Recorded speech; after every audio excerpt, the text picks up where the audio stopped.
Clive.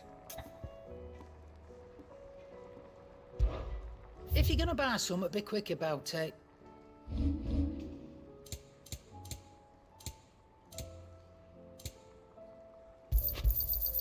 It'd better all be here. You're rubbing me blind, you know.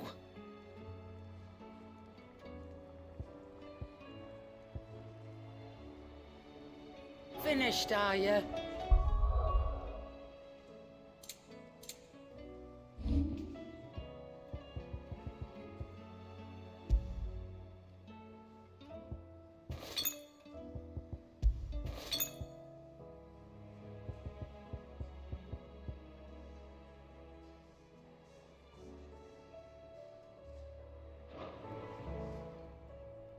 Aye, it's a dangerous world out there. Let's stock up what... Is something the matter, Karen? You seem... perturbed. Do I now? How clever of you to notice. But yes, something's come to my attention, and I'll be damned if I know what to make of it. Go on. It's probably quicker if I just show you. Here. Some sort of crystal. Though, I don't remember seeing one that color before. Aye, well, that makes two of us. In all my long years of trading, both over and under the counter, I've never seen anything quite like it. They're calling them dusk crystals, on account of colour. I see. And they could be used to cast magics. That they can. Just like their brighter, shinier cousins. Difference is, they don't last as long. After a couple of goes lighting your pie, they crumble away to nothing. That's how I heard about them. From crystal traders moaning that someone's been flooding the market with dodgy goods. And after asking the right people the right questions, and paying the right price, of course, I managed to get my hands on a sample. I see why you're perturbed.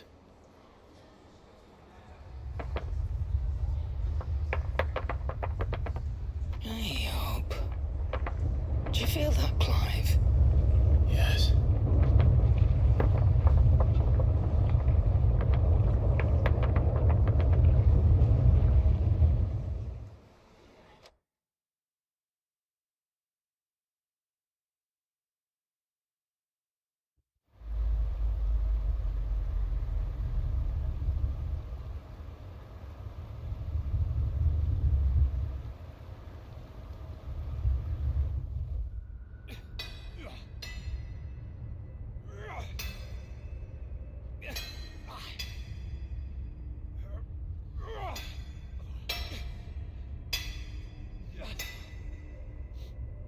All right, lads, that'll do for today.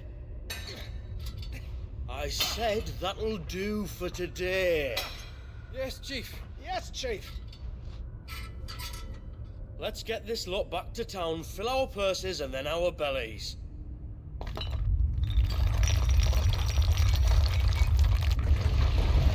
What did you two do now?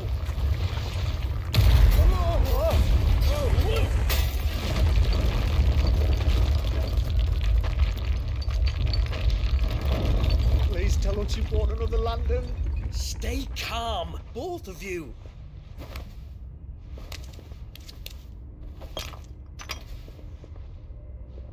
Who needs a lantern when you've got one of these?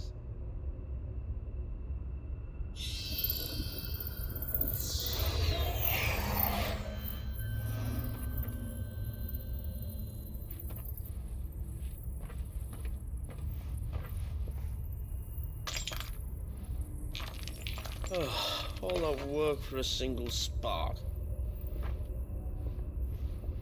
Well, there'll be no more sampling the merchandise today.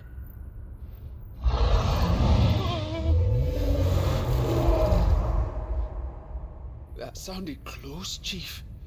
Really close. Really really close. Now, lads, what am I always telling you? Good things come to those who run! Wait for us, Chief!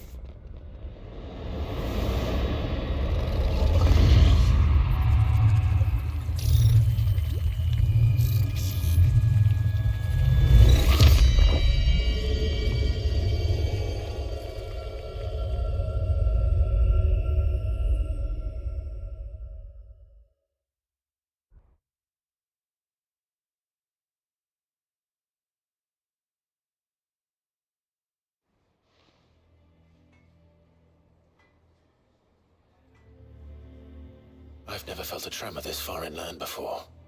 Me neither. But then I'd never seen skies like these till a few moons ago, and it's been all change ever since. Come to think of it, the first anyone ever heard of these dust crystals was after you lot came back from the Dominion and brought this bloody weather with you. Do you think the two things are connected? Who knows? Could just be that with Drake's tail gone, the black market was running short of the good stuff. The Dominion's mines were the only source of new shards left in Storm after a certain evil outlaw decided to do away with the other mothers. And with the price of decent crystals going through the roof, traders turned to dealing in stuff they'd never have touched before. The question is, who's selling these crystals and where are they? Wait. This color. They couldn't be from Origin, could they? No, that wouldn't make sense. I saw it form in the sky, and that was long after we returned from the Dominion. But if they didn't come from Origin or any of the other mother crystals, then... does that mean... That you missed one? Aye. That were my thinking, any road. Another mother crystal we didn't know about. I'll speak with Joshua. If you're right about this, we need to find it. And quick, I'd say. On account of which, I'll take this shard over to Tomes for you. Get him to give it a once-over, case it rings any bells. Right. Thank you. And I expect you'll be wanting Jill's help with this too. Right again. I will. Let me go and find Joshua, and we'll meet you in the shelves.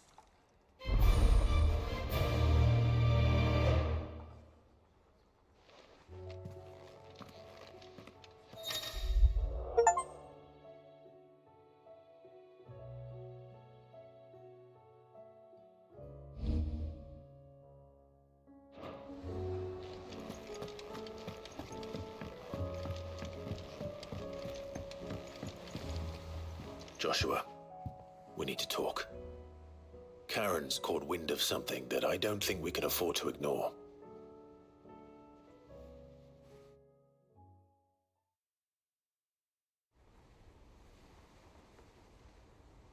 Aye, that is troubling.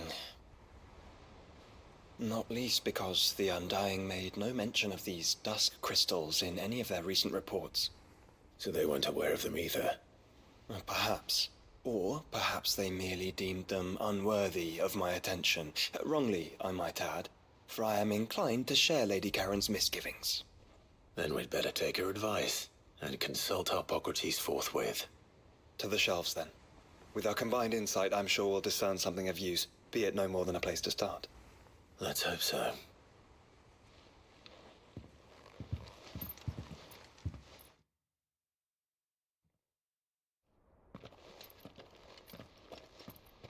There you are. I've taken the liberty of telling these two everything I told you. Thank you, Karen. It's hard to believe such a lusterless shard could conjure much of anything. And you truly think this came from a mother crystal? One we never knew existed? Every other shard in the Twins did. Why should these dusk crystals be any different? Dim though they may be. We know they first appeared on the black market shortly after Ultima Car's primogenesis, darkening the skies. So might the two be connected? Could the spell have created a new mother crystal, perhaps? A replacement for the ones we destroyed. What do you think, Harpocrates? I think there may well be a connection. Yet, if we are to believe that the original Mother Crystals were of Ultima's making, does it seem likely that he would have need of anything so palpably inferior? No. I hazard that it was not Ultima who created these crystals, but humanity. More specifically, our fallen forebears, whose wonders litter the land even now. Legend holds that the fallen challenged the gods in order to win their power, and came tantalizingly close to doing so. It seems only reasonable that they should wish to learn the secrets of the crystals which the gods bestowed upon them. So they could make their own. Precisely. You may recall that the tale of the sins of Zemeckis begins with the colloquy of the sages, a council wherein humanity sought to uncover the last secrets of the gods before waging their war to learn what little remained. It is perfectly possible that an understanding of how to craft crystals was among their many achievements. Among their many achievements, prior to their fall. Indeed. The same enlightened souls forged great and terrible weapons called the iconoclasts, from which icons derived their name, and turned them against each other in the Magitech War. A pointless conflict which served only to make its victors more confident of their right to supplant the gods on high. And when at last they ventured to do so, the resultant imbalance in the ether is said to have been so great that the skies themselves turned black and began to boil. The first recorded arcane sky, I suspect. Which brings us back to the matter at hand. It is my belief that these shards are the product of a long-slumbering Magitech mother crystal, stirred to life by a similar etheric upheaval to the one which accompanied its creator's fall. There's only one way to know for sure. We track down whoever's selling them and find their source. Karen, where did you buy this one? Down in Port Isolde when I was scratching around for supplies. Since the Imperials buggered off and took the tariffs with them, you can find all sorts of interesting stuff on the docks. Go and have a chat with the mercenaries guarding the gates. Your uncle's got some good lads there. You know when to keep a watchful eye and when to turn a blind one. Oh, and take the crystal with you. Might be your key to the underworld. Thank you. I will. Shall we then, brother? I'm coming too. If there is another Mother Crystal out there and it's anything like the others, you'll need all the help you can get. I was hoping you'd say that. One more time then. Together.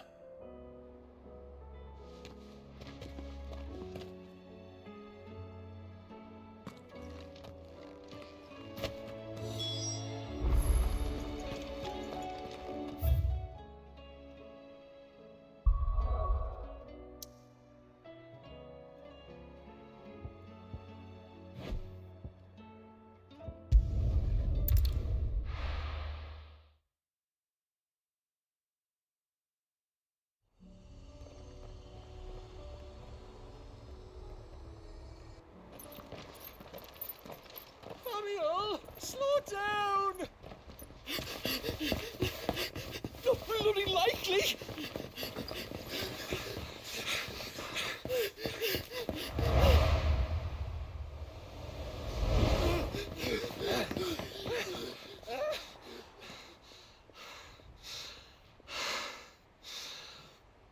Fuck me. They're fast on their feet. What's going on here, I wonder? What indeed? Let's ask.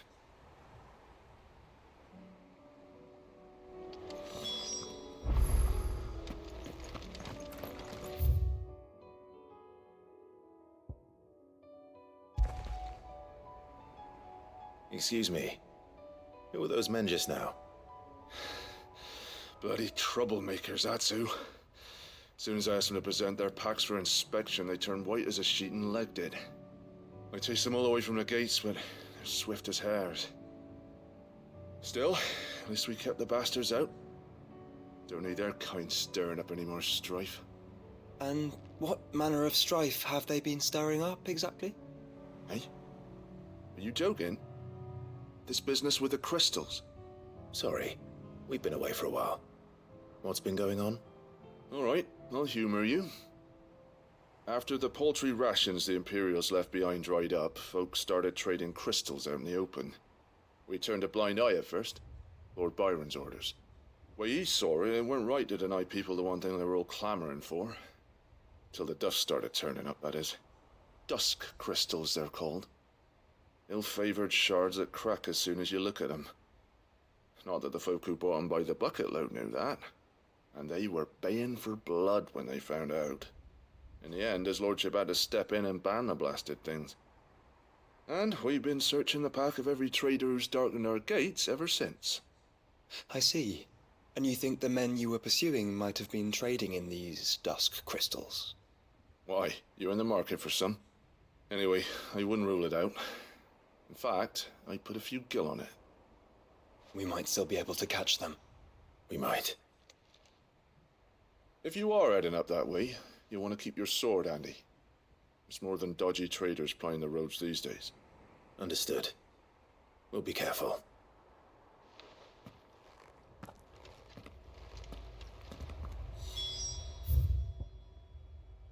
If those men were selling dusk crystals, I think it unlikely that they will risk returning to Port Isolde. Which means this might be our only chance of catching them.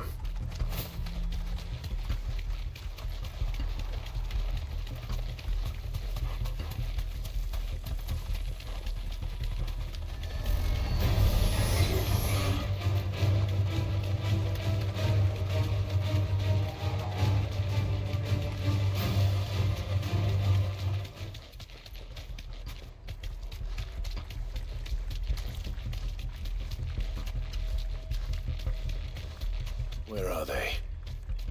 Still some distance ahead, I'd wager. They were making a good pace.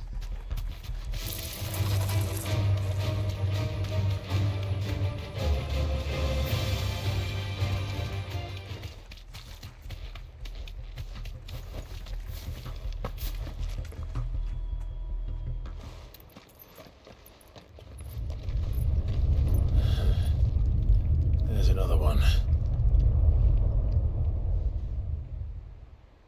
Still no sign of those traders, though.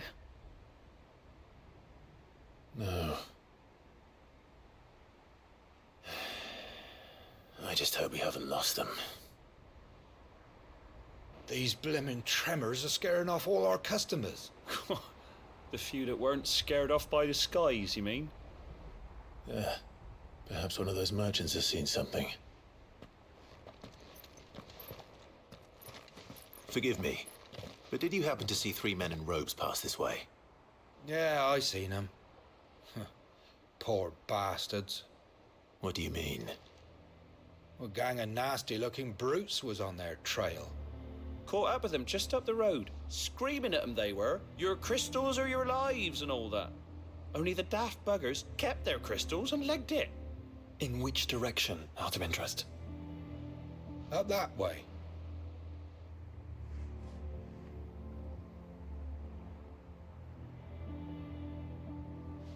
Towards the Old Hill docks. If it's help they seek there, they won't find any. But perhaps they might find a place to hide. Let's hope so. And then we can find them before their pursuers do. Thank you. And please, take care on the road.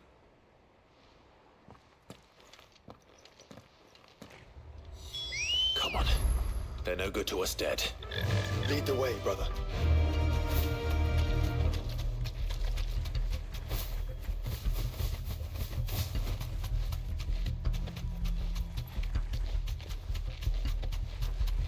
Turn the whole place upside down if you have to.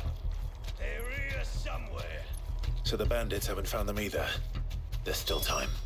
No need to ride from here.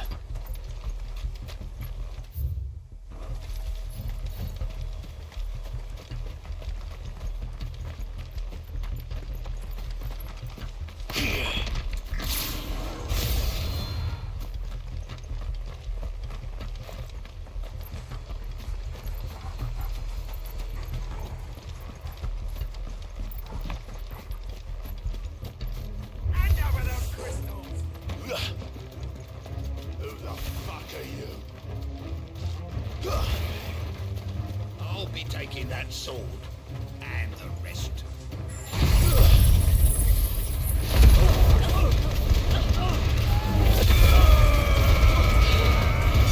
Not come here to brawl with brigands, brother. You're right. Let's focus on finding the traitors.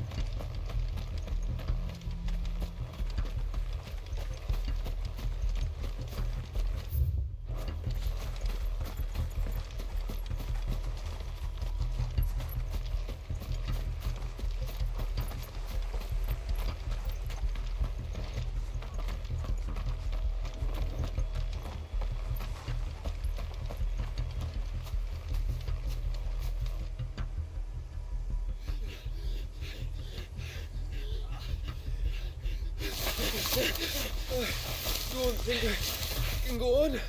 Chief, maybe. I'll reach. This should be far enough.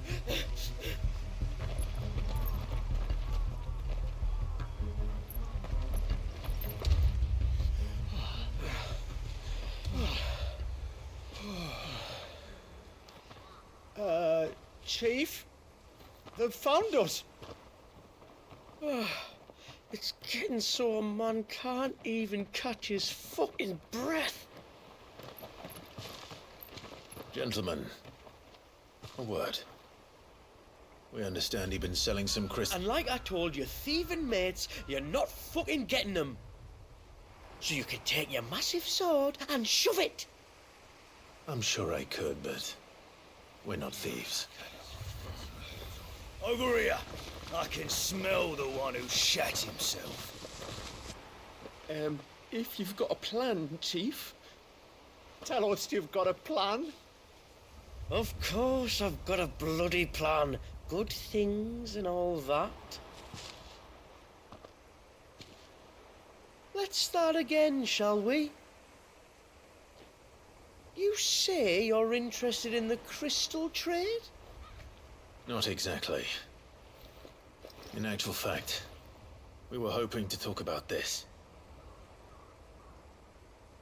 Is that all? Well, then I know just how to help. If you're after the short shifter, he's over here! Are you mad?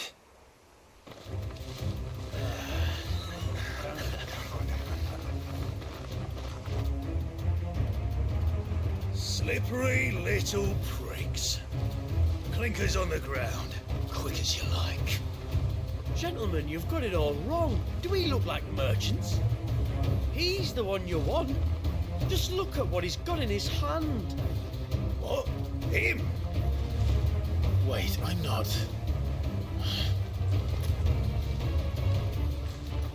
Do let us know if you need any more help. They won't get far, Clive. No. But they'll wish they had.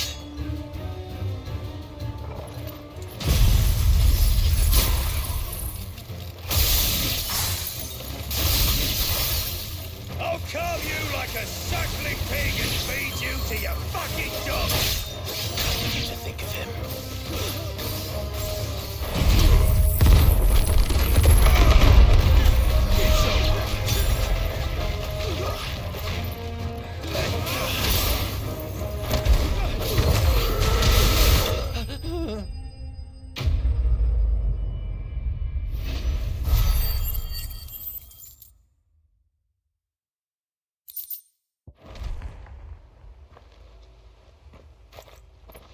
Did you see which way they went?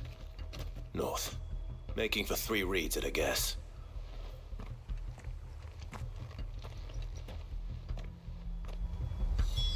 After them. If they reach the swamps, we'll never pick up their trail.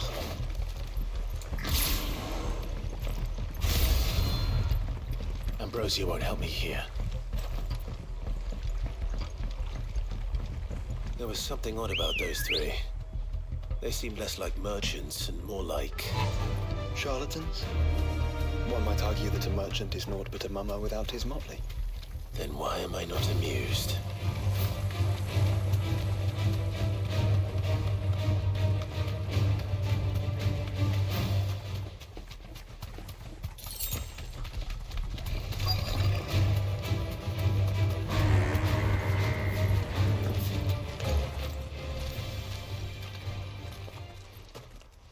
What did he find, boy? Clive, judging by the state of the ground, a lot more passed this way than our three charlatans. Another group of bandits. I doubt they'd leave this crystal behind. Regardless, we're on the right track. Let's pick up the pace.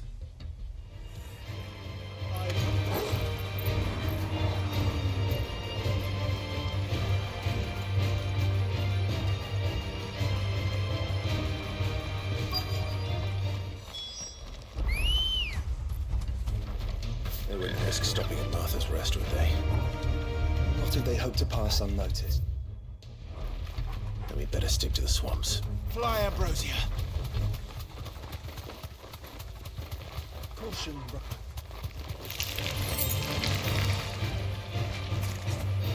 Alright, lads.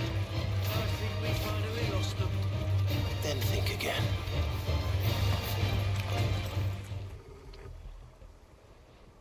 Fuck. Persistent bastards, I'll give them that. Friends, I knew those louts were no match for you. But of course you did. Because you know what we're capable of, don't you? Now, you deal in crystal. Dusk crystal. And we want to know where you got it. So you're going to tell us.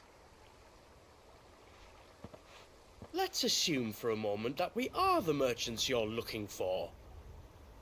Why would we tell you where we procure our stock? What kind of shepherd leads a wolf straight to... Are they getting worse? Clive, the tower.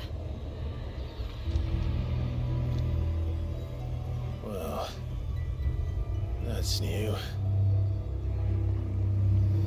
That's impossible.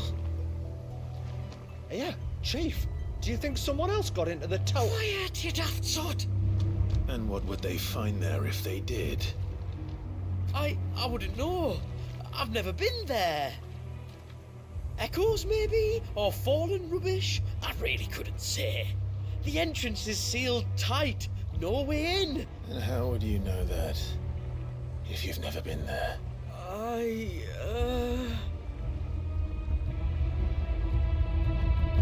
Look! Behind you! An Akashic monster! If you think I'm going to fall for another one of your cheap tricks... Clive, trouble. What? Oh.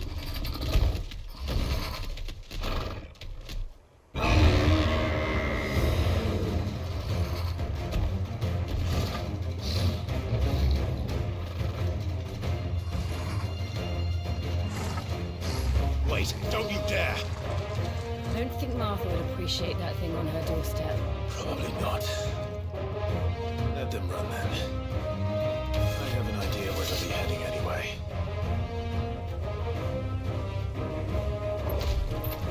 This shouldn't take too long.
Well, that was ill-timed. But at least we know what was chasing the merchants. That's twice we've saved them now.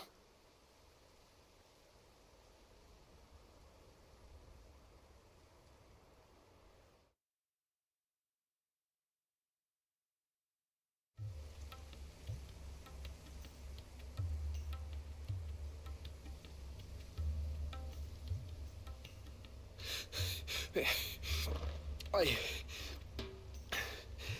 don't see anyone. I've had enough of bandits and beasts, Chief. Can't we just go home? And let those thieving pricks march in and take what's ours? What's ours? Oh, no. You don't mean... The dusk crystals, aye. Halleck, Marnik, we're going back to that tower if it's the last thing we do. But the lights, Chief! What about the lights? First you whine about it being too dark, then you whine about it being too light. Think about how easy it'll be to mine now.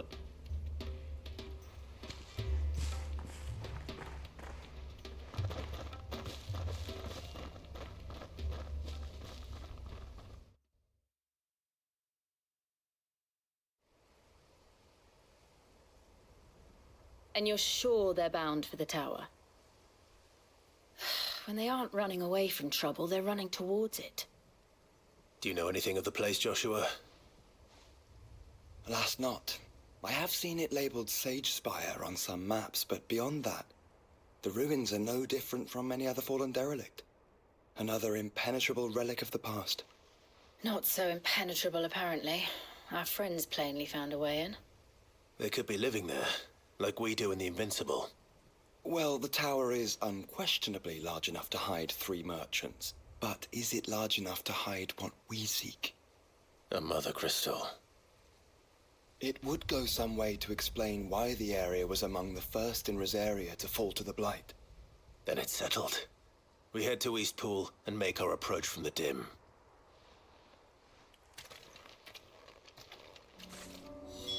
To think there could have been a mother crystal here in Rosaria all this time.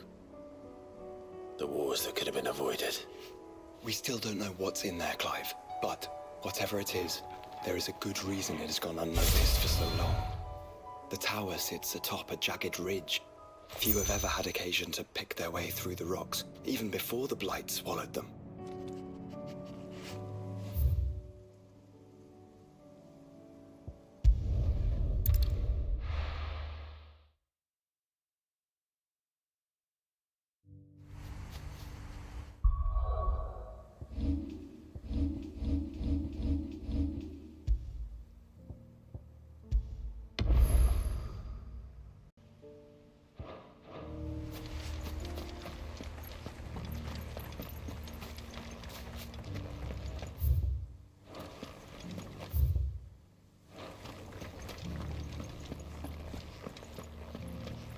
We had no idea what it meant to live through.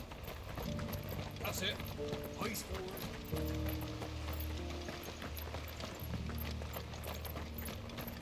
Shouldn't we at least have warned him? This is no time to ride.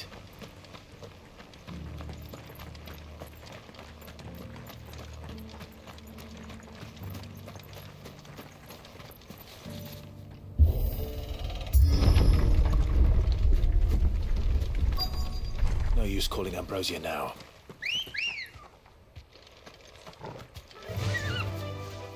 Fly, Ambrosia!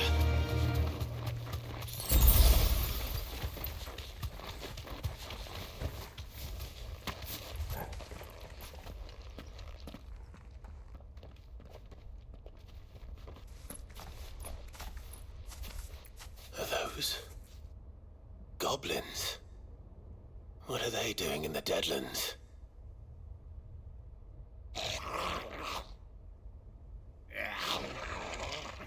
Look what they're carrying. I don't recall ever hearing of goblins using fallen relics as weapons. Well, they certainly are welcoming gifts. Clive, remember where we are. No magic. Right.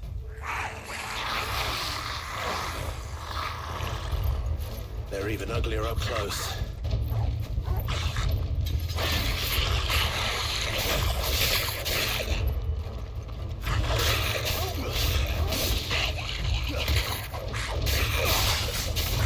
You're right. I'll manage.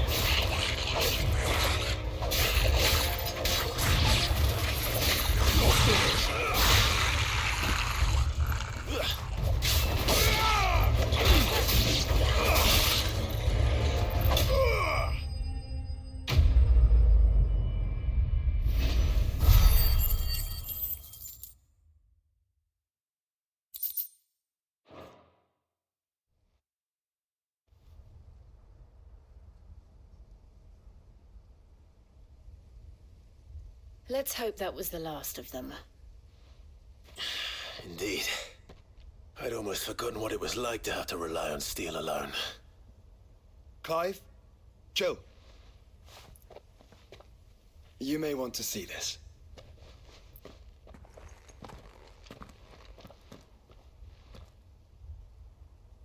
What?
It was open when I found it. Someone was in a hurry. 3 guesses as to who. Then this must be their way into the tower. There's only one way to find out.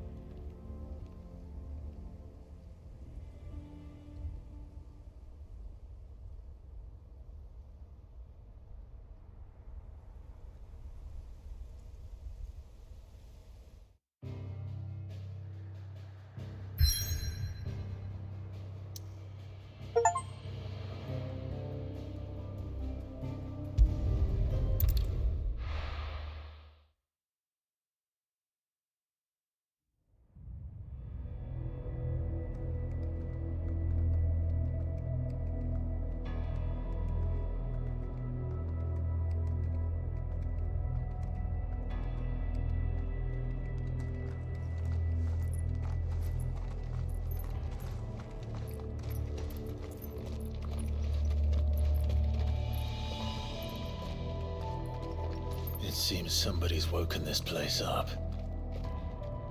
The question is... who?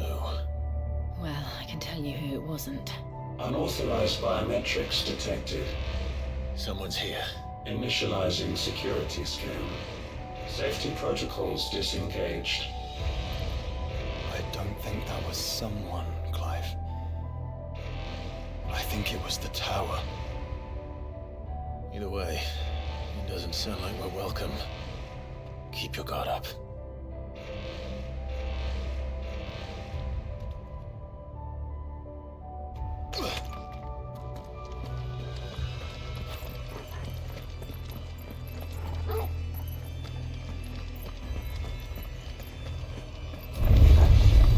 Intruder alert. Intruder alert. I think my powers have returned. You?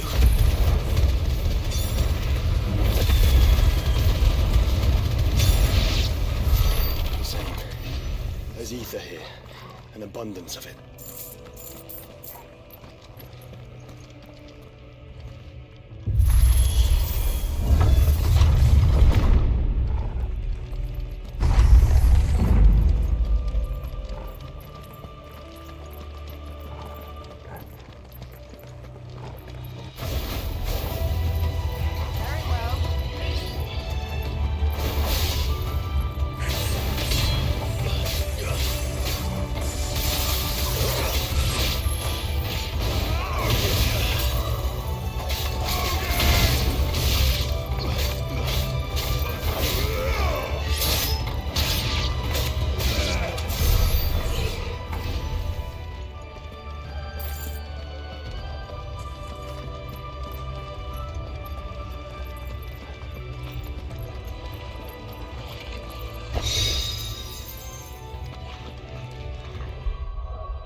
where they got their weapons. How long have they been hiding here?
Dusk crystals everywhere.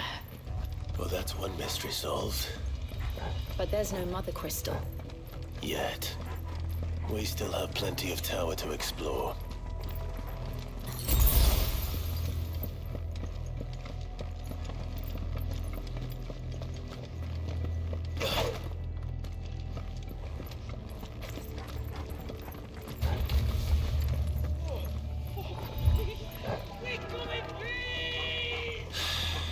I know that voice. Come on.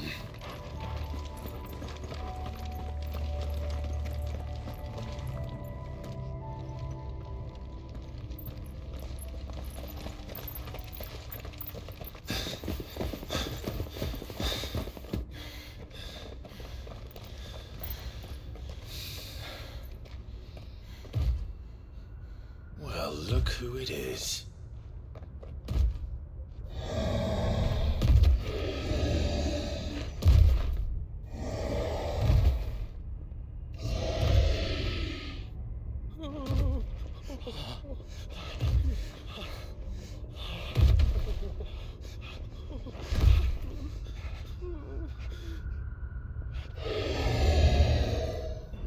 Warning. Warning. Core defense systems engaged. Initiating sterilization lockdown. What the hell is it talking about, Joshua?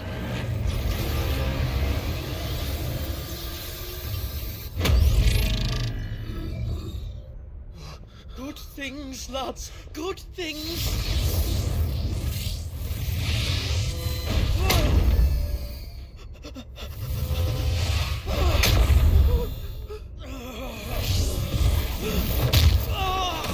Chief!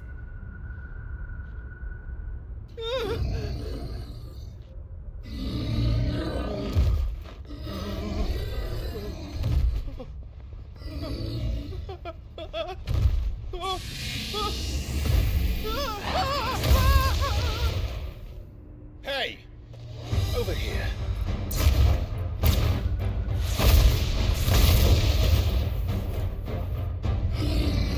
Take your friend and get out of this place.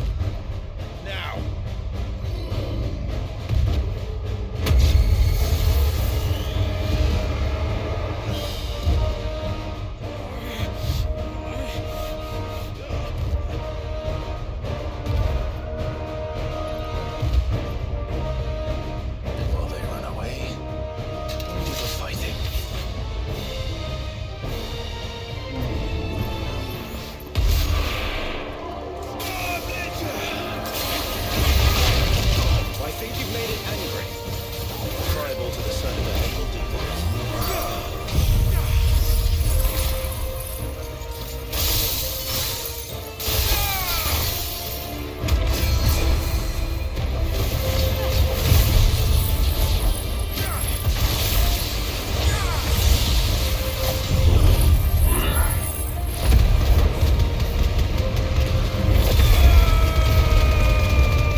Security Sentinel 503 offline.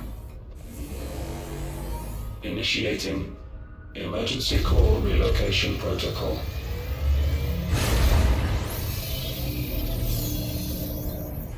If I didn't know better, I'd say that was the heart of a Mother Crystal.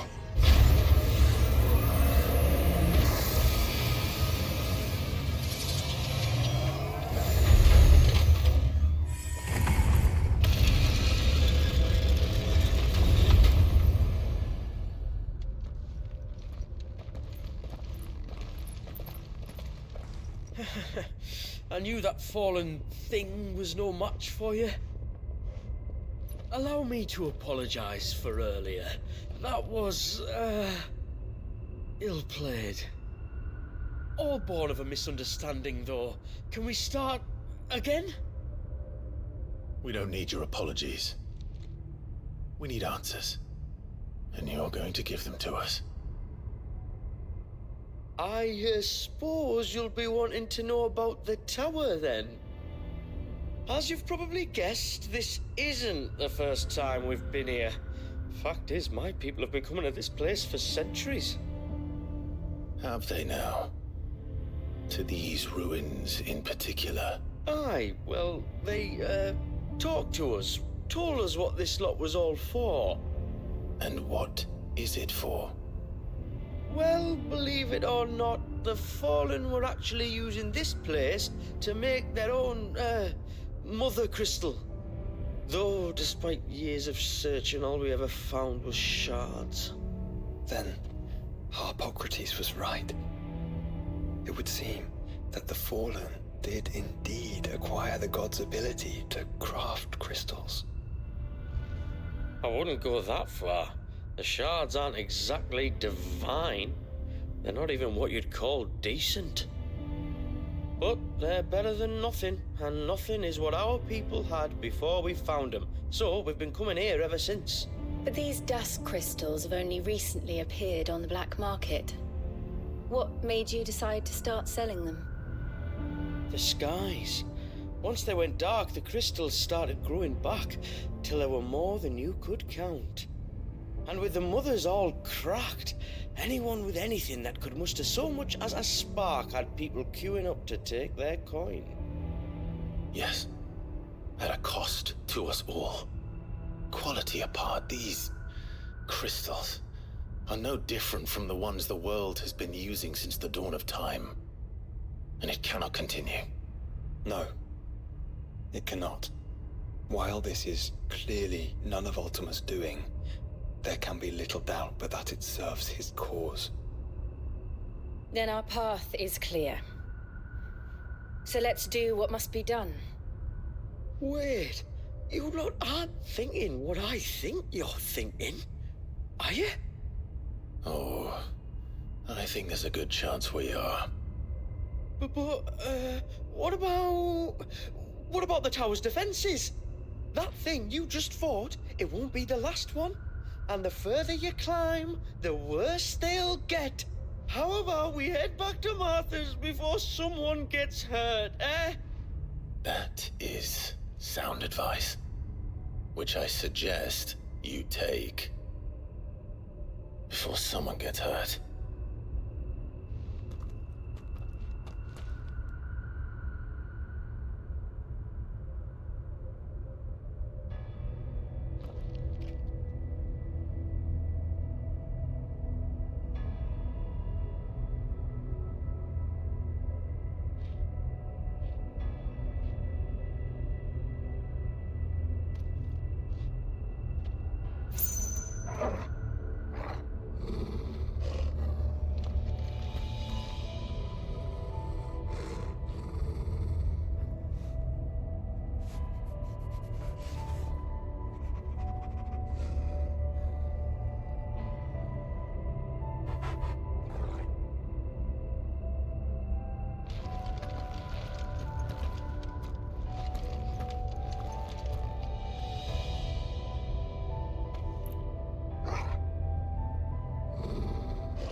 To think the Fallen built all this.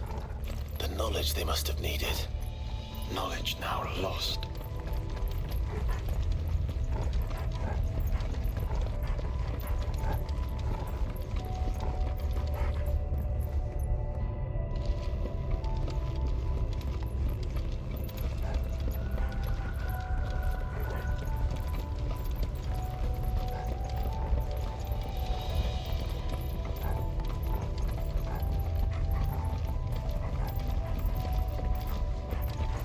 If this is like every other Fallen ruin, then there'll be a lift.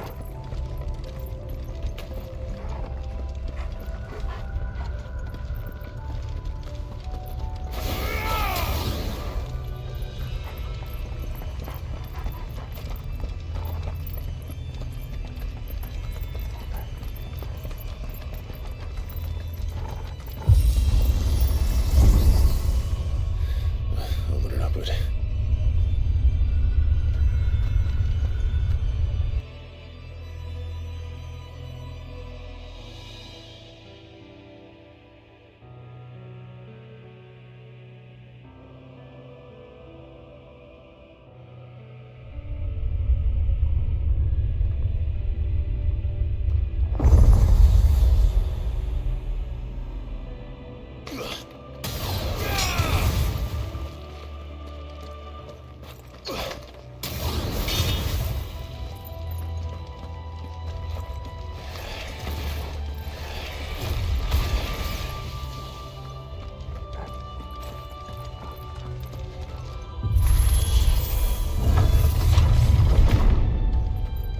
Any idea what those are?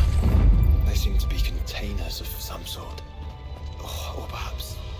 Cages. Like some sort of twisted menagerie. But why here?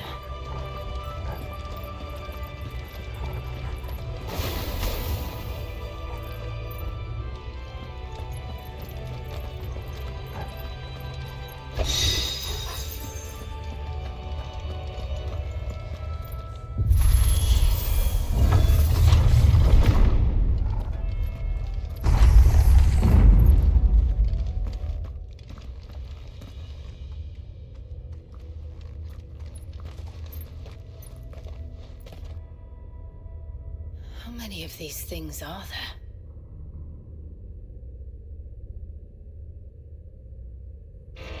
Contaminant detected. Releasing subjects Alpha to Epsilon. They're still alive. But this tower is more than 15 centuries old.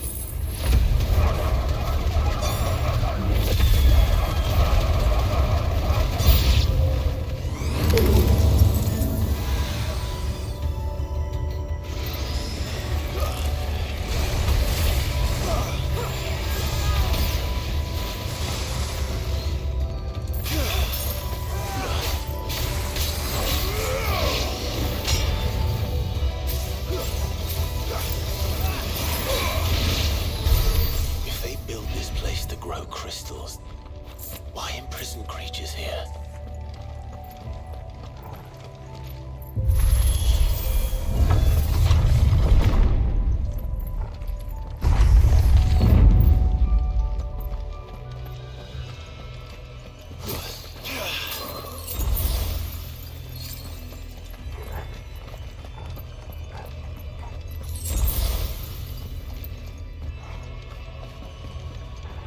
That device.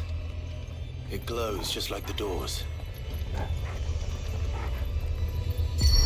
Development log entry 680925. Mitogenic reactor trial successful. 23 units of grade 3C crystal produced. Moving forward, all seeds fabricated from inorganic material are to be replaced with lab-grown organic specimens. Organic specimens. So they were turning living creatures into crystals.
Raising a sphere for 1,000 years.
Though it appears this incarnation can fly.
And that makes two. Yes, but of how many? That depends on how determined they were to conceal their activities.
instinct, Joshua.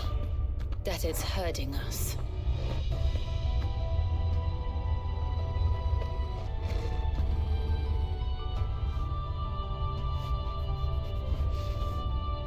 There's an entire fleet. I wonder if any are still capable of flight. Mid will want to see this.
Activity detected in Hangar Bay.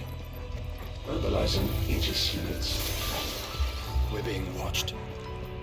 Then let's show them what we're capable of.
Transferring Sentry Prototype AM2 to Stasis Silo West.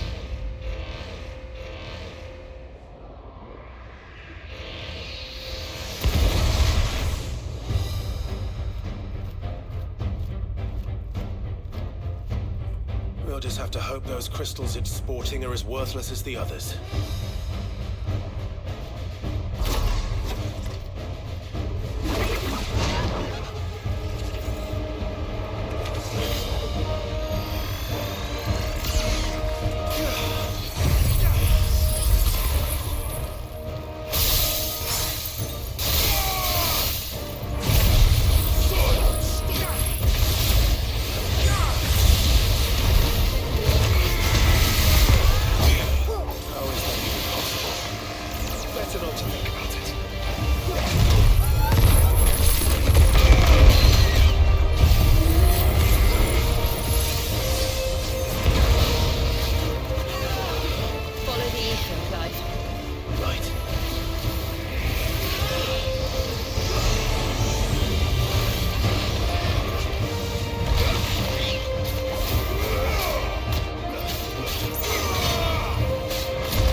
Link lost. Re-establishing connection. Imagine an entire war fought with these things. The quantity of ether required to animate them all would be unfathomable. No wonder they were trying to manufacture their own crystals. Unable to establish connection. Raising threat index. It seems we've made an impression.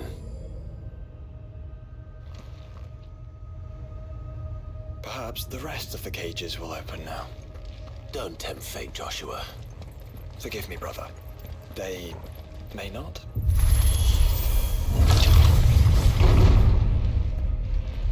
Primary file was breached. Orange.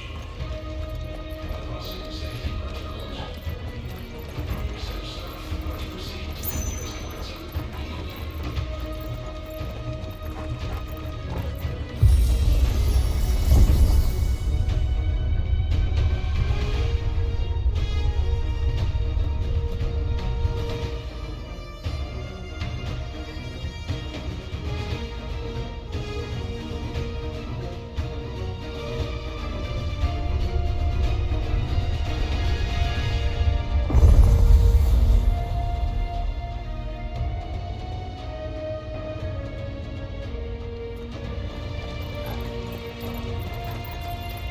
Is that living flesh?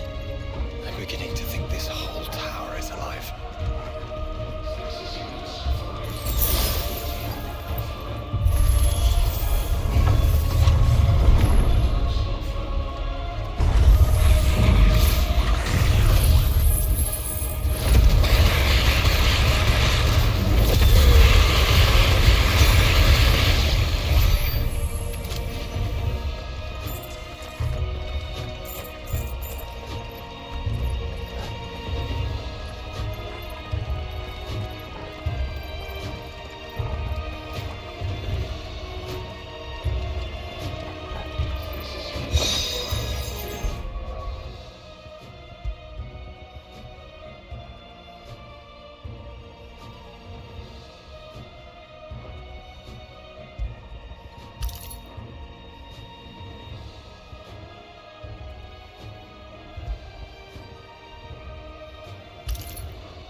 Initializing emergency subroutines.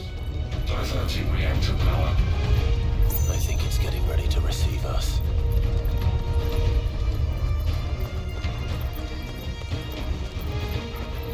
Ah, there's another one of those devices.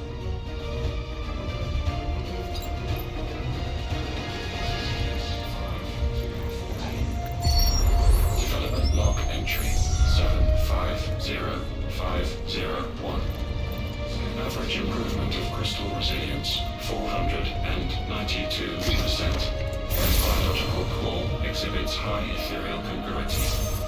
Specimens with a congruity rating of 7 or below are to be sent to B-level for military repurposing. It's not want not.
Then they were closer to attaining godhood than we ever imagined. No wonder Ultima struck them down.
There.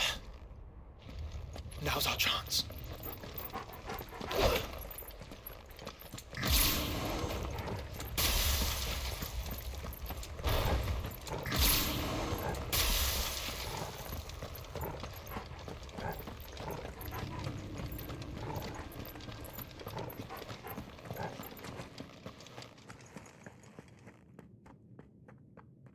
Unauthorized entry detected.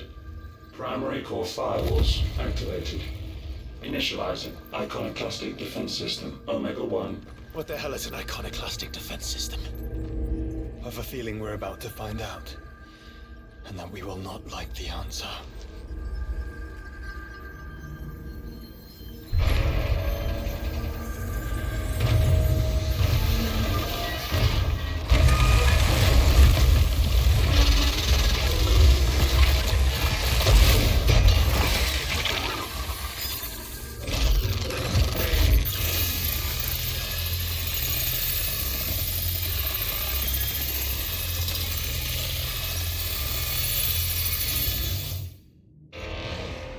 Containment complete.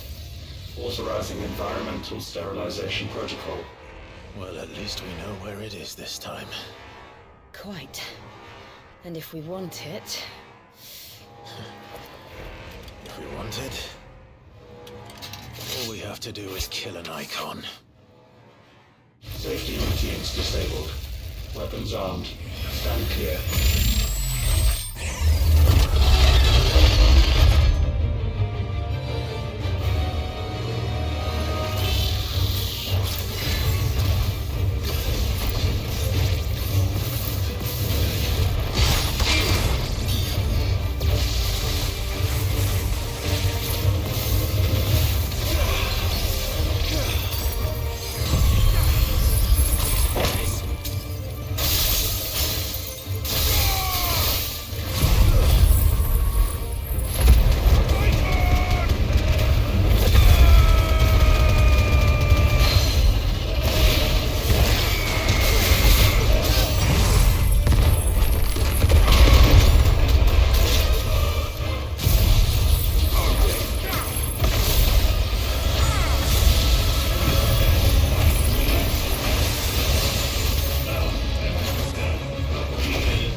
Is it over? Please tell me it's over. Data assessment complete. Recalculating threat level. Weapon routines authorized. Rerouting core power to Omega-1.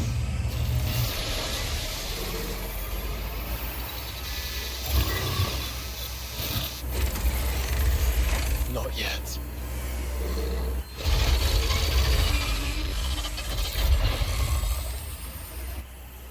And what makes you say that?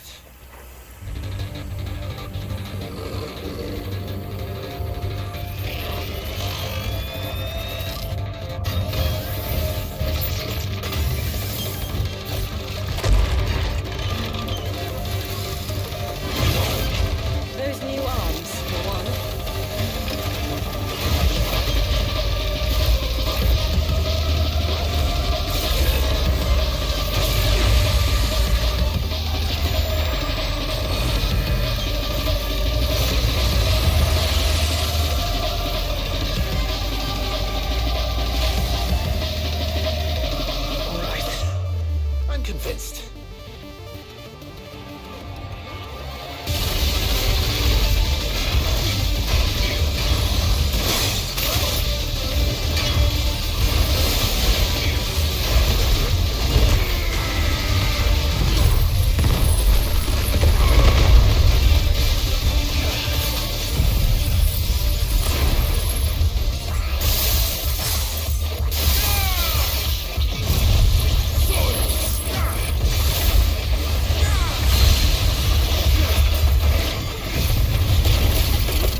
interdimensional compression.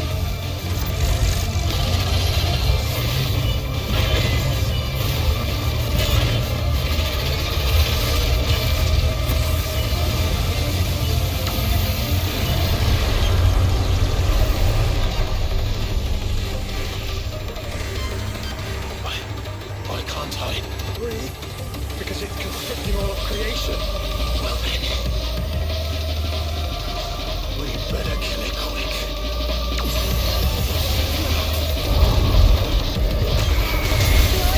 We're running out of room. Just keep fighting.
Omega Control Unit. Offline. Initiating emergency core extraction.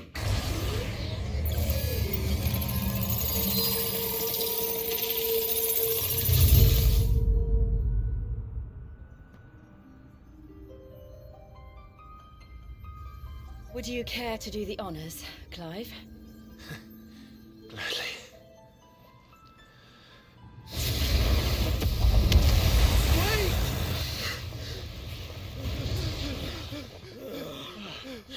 For what?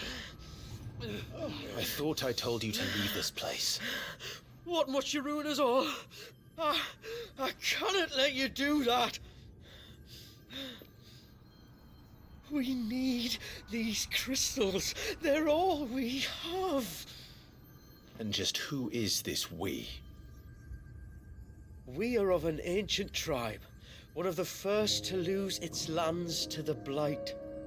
For countless years, we were forced to roam the Twins. A nation without a Mother Crystal, a people without a blessing. So we found our own. The dust crystals provide us a means to survive. Yes, but at what cost? Like all crystals, these shards channel ether. And where do you think that ether comes from? It's sucked from the land, as a leech sucks blood from a beast. And what? You just expect us to believe that? No, but that doesn't make what we've told you any less true. If this heart is anything like the others, it will bleed the twins of their life force, till naught remains, naught but death. The proof is all around. What do you think robbed your people of their home in the first place? We are trying to stop that from happening again. And this is the only way. Fuck me. You're Sid. You saw what happened after the Empire lost Drake's head. What do you suppose they will do when they find out, as they surely will, that there is another heart hidden right here under their noses? Your people's need will count for naught.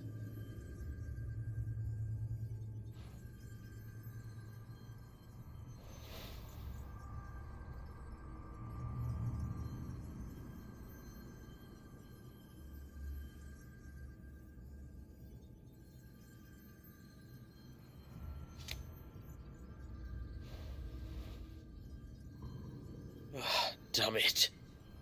It doesn't look like we have much of a choice. But you said you didn't believe him, Chief. I don't. But the man does have a point. There's no keeping this place a secret now. And hanging on to these crystals will only get our people killed.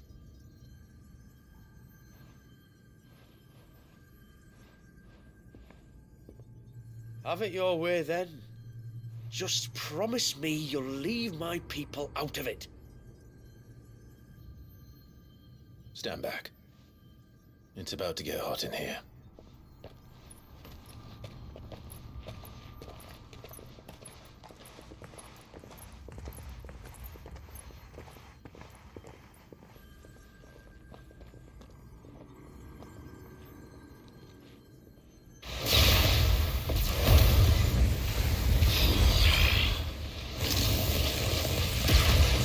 Search detected.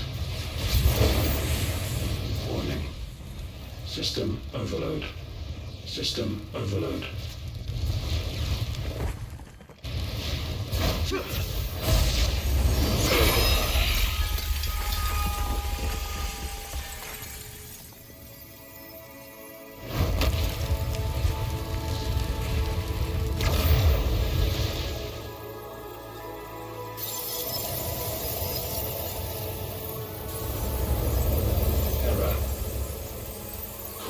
Found.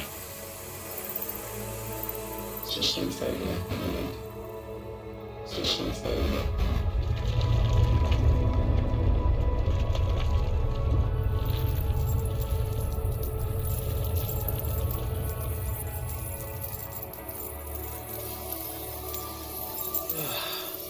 I hope we did the right thing.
We all saw the crystals fade, but what of the cages? We barely even explored half of the chambers. Without the heart to sustain them, I doubt those still slumbering in the tower will stir now, if ever. I hope you're right. The last thing the world needs is one of those six-legged pests running around wreaking havoc. We have more than enough two-legged pests to deal with as it is. However blameless they may claim to be. What? Oh, two-legged. Right. Sorry. I was just wondering what I'm going to tell the village elders when we get back. I suppose I'll just beg them for forgiveness, and when that doesn't work, give them the slip and lie low for a year or two. You're planning to run away? Again? What? It's got us this far, hasn't it? I mean, we may have had a bit of help, like. Kind of you to remember. Will you and your people be alright? Oh, we've made do without before. I reckon we'll survive. And if what you said is true, it's not like the rest of the realm's going to have it much easier. Besides, one man's ordeal is another man's opportunity. as the old saying goes. I don't recall ever hearing that one, but fine.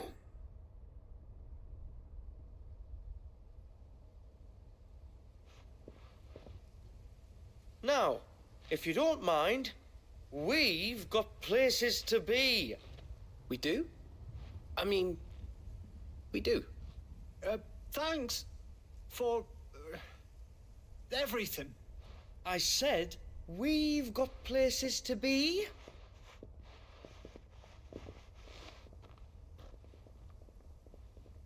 Back to the hideaway, then. Karen and Hippocrates will want to hear about this. I was thinking we might first return to the tower and see if we can... Back to the hideaway, then.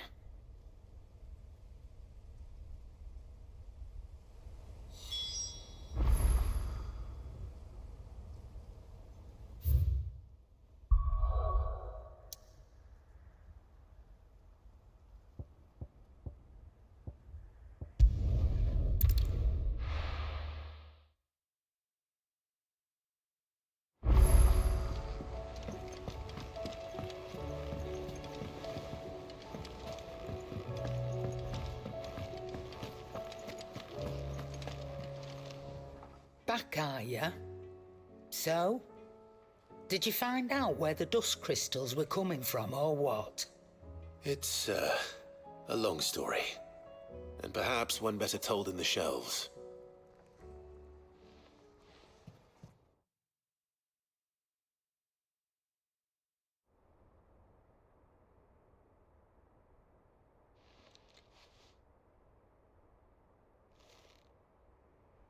Bloody hell. Remind me never to go poking round in any fallen ruins. Not only a mother crystal of human creation, but an icon as well. Truly, the study of our fallen forebears is endlessly rewarding. The wonders of which they were capable never cease to amaze.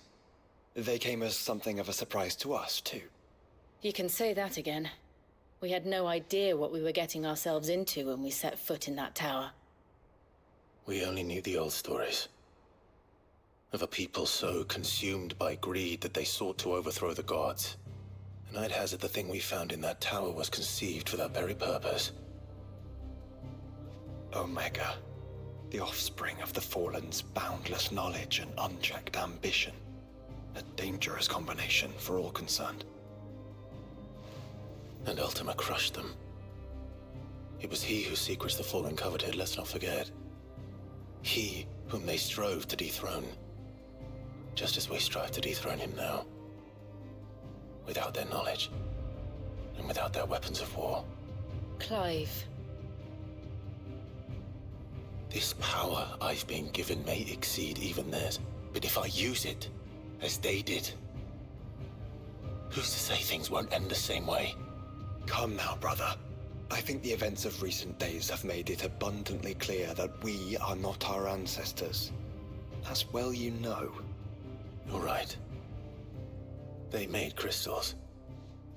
We destroy them. In crafting their artificial art, the Fallen sought to emulate the divine. But that is not the path we have chosen. No. We don't want to be gods. We just want to be free. Well said. If one does not learn from the mistakes of the past, one is doomed to repeat them. And so, I mean to write down everything you've told me to the very last detail, that those who come after might learn from our travails, and perhaps, just perhaps, forge a brighter future for our descendants.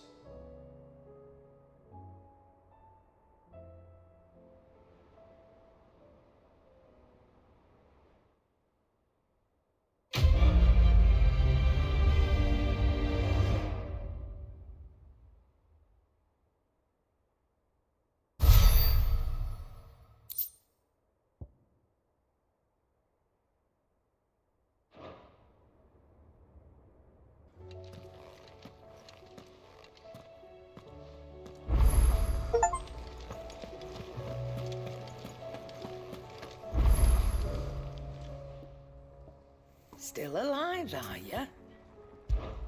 Coin purse weighing you down?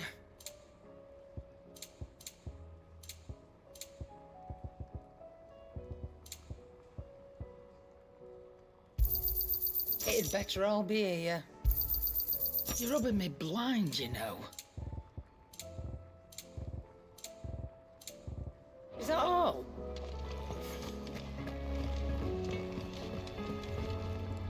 Trouble with your gear, or... So, what'll it be?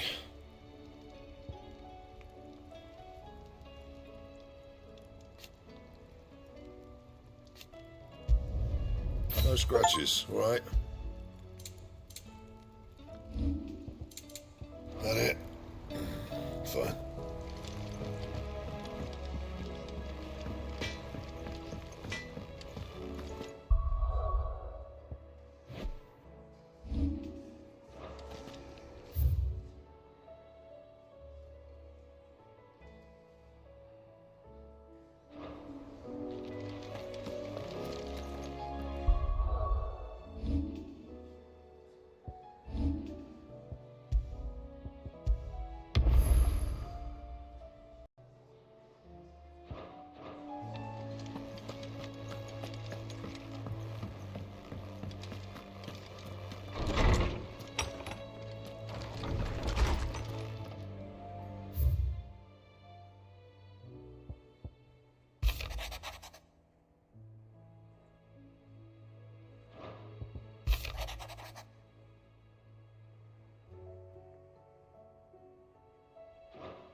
Leviathan the Lost? But why now? After all this time? Why, what now? Oh, I'm not sure you'd believe me if I told you. After all we've been through. I doubt there's anything that could surprise me at this point. All right then. Rouse Joshua and meet me in the mess. We'll talk there.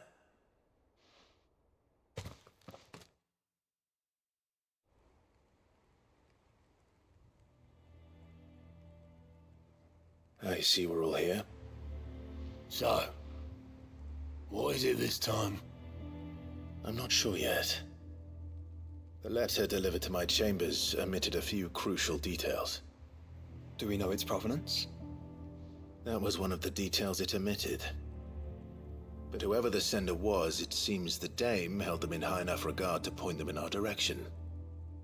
The Dame? Well, she's not one to waste our time. It must be important. Important might be an understatement. If the letter is to be believed, Leviathan's dominant is in danger. And someone wants us to save him. Leviathan? So the Warden of Water has finally returned. What has it been? 100 years? More. The Lost moniker dates back at least that long. Even our venerable lawsman would not have been so much as a glint in his father's eye when last the mighty serpent brought his crashing waves to bear upon the realm. But why the gap? I know it can be a few years before a new dominant's born. But over a century? Should the dominant of Water's bloodline have been severed somehow, it could have prevented a new dominant from awakening. But if one has awakened now, he couldn't have chosen a worse time. Every nation in the realm has lost its dominant.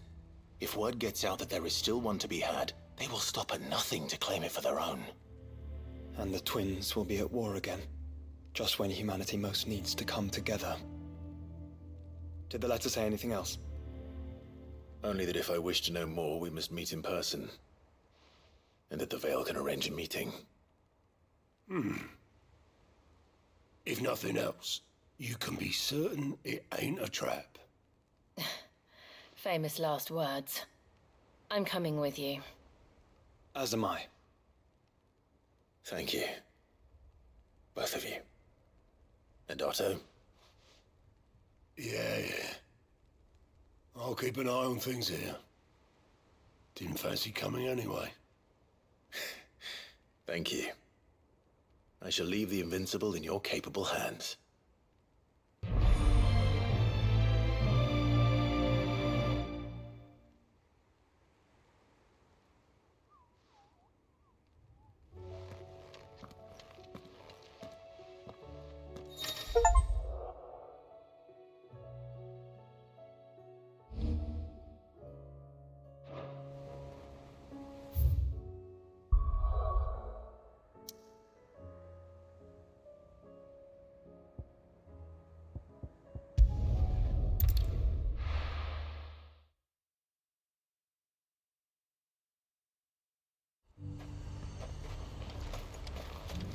To the Veil it is, then.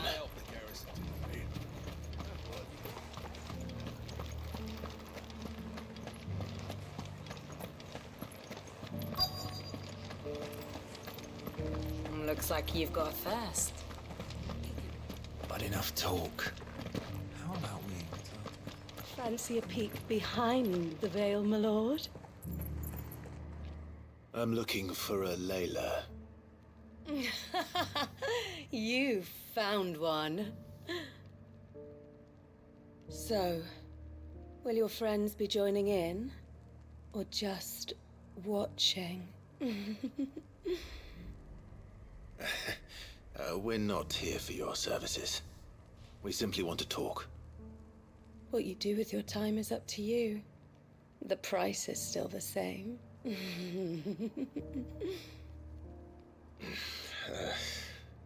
We're here about the letter.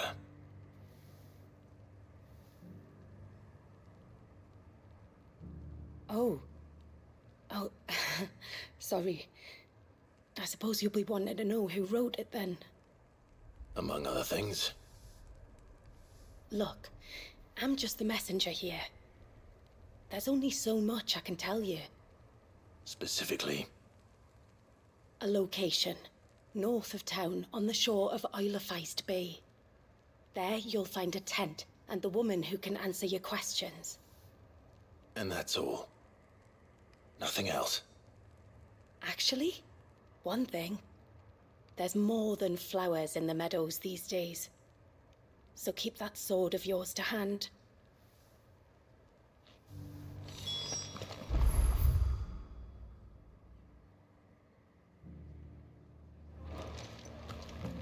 Does anyone else think it's strange that this woman should prefer to keep to the outskirts of town? Not if she realizes the value of the information she's party to. And the danger it puts her in.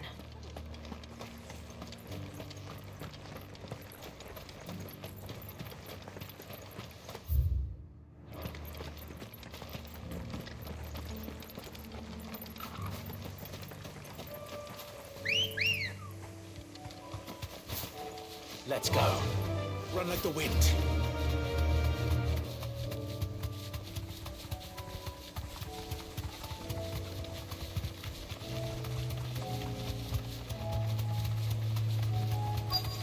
The tent is where Layla said it would be. Yes, but who awaits us inside? Straight home now.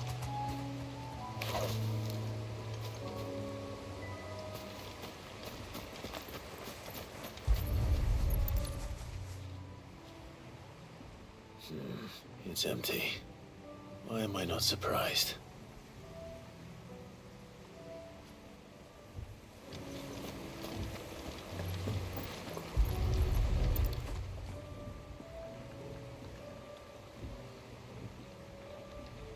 A boat. No prizes for guessing who that belongs to.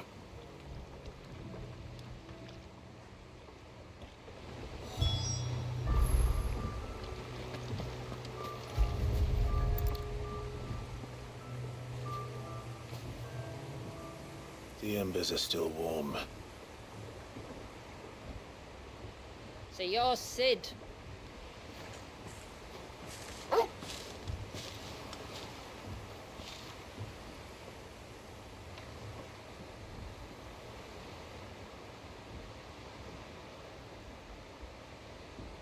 I suppose I must be. Which means you have me at a disadvantage. Apologies. I am Shula, tributary of Mysidia, final haven of the Moats of Water. The Moats of Water. The very tribe into which it was believed Leviathan's dominant was born. A people notable for their sapphire eyes and ivory hair. Yes, that would be impossible, since the tribe famously... vanished. Was exterminated. Despite the best efforts of both church and state, we are still very much alive. Though we've managed to keep that fact hidden from good Grieger's faithful for over a century. Along with Leviathan's dominant.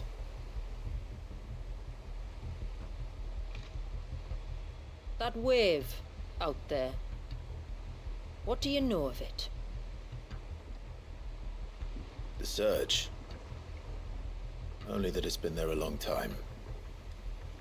Since the fall of Drake's Eye almost a century ago. Some claim the two are connected, but none can speak with any certainty.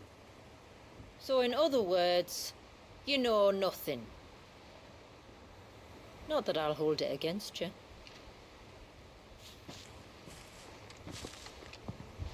The wave was raised by Leviathan in an act of rage.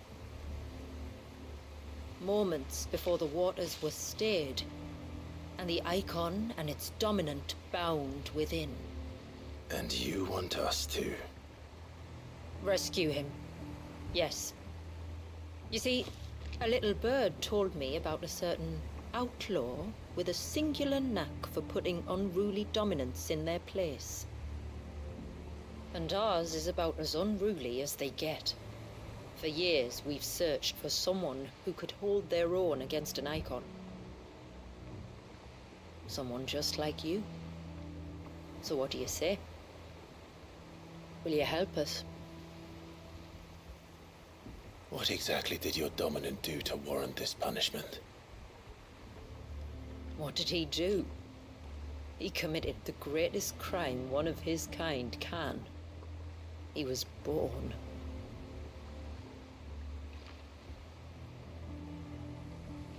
But he deserves a better fate than the one my people forced upon him. He deserves to be free. As do we all. Very well. Far-fetched though your tale may seem, something tells me you speak in earnest. So we will do what we can for your dominant. But first, you will tell us everything you know about him and the means of his imprisonment. I can do better than that. I can show you. Care to take a trip across the bay? My people await you there. Lead the way.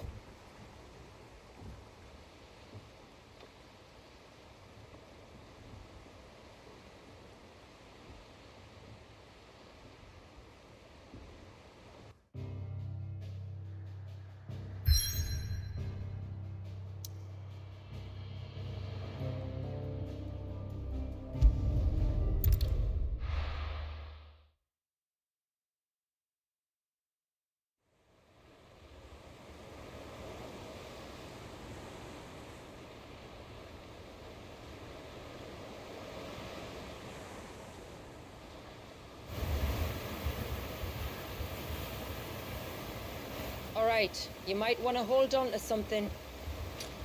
We're coming up on the wall, and passing through can take a bit of getting used to. I don't see any wall. Of course you don't. That's the point.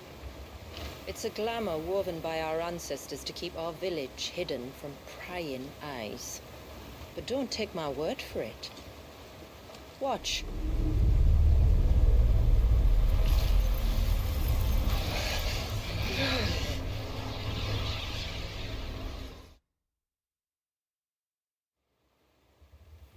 Oh, that was worse than a slug of Bacchus wine. Clive, the sky. It's blue, but how is that possible? You do know what a glamour is, don't you? Ours just happens to work both ways, and a good thing too. I wouldn't fancy staring at those sickly clouds every day.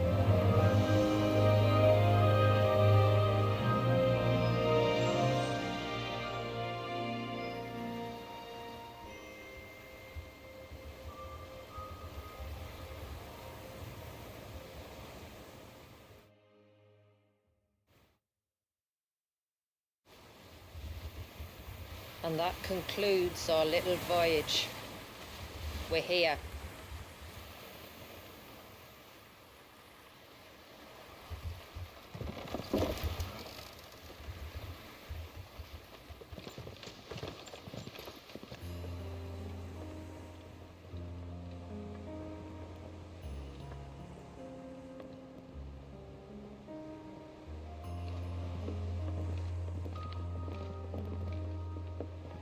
It's a long slog to the village, and a hard one. I hope you're up for a climb.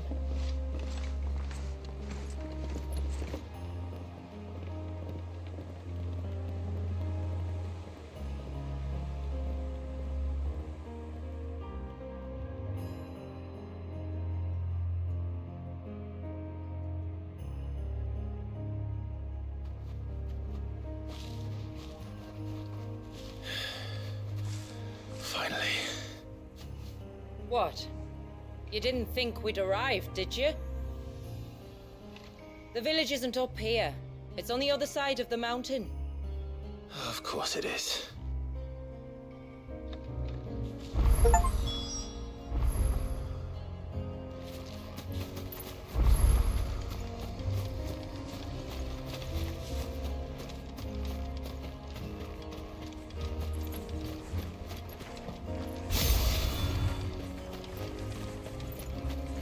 I doubt even Ambrosia could find me here. Watch yourself, Sid. This path can be treacherous. If not for the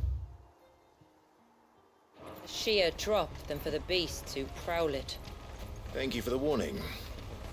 And please, call me Clive. Sid is an alias. You will be pleased to learn, Lady Shula, that I have no such aliases. Is that so, Lord Margrace? It's all the same to me.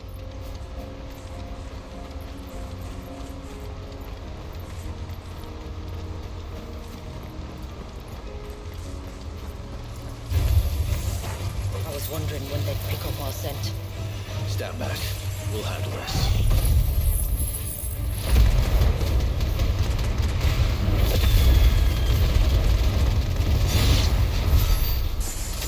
Earlier you mentioned spells, yet I see you carry no crystals.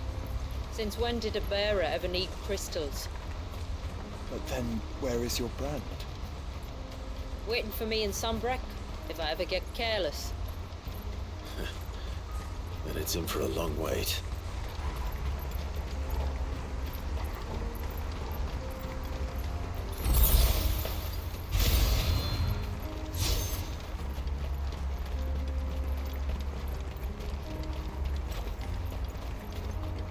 We're almost at the summit. From there, you'll have a better view of our home.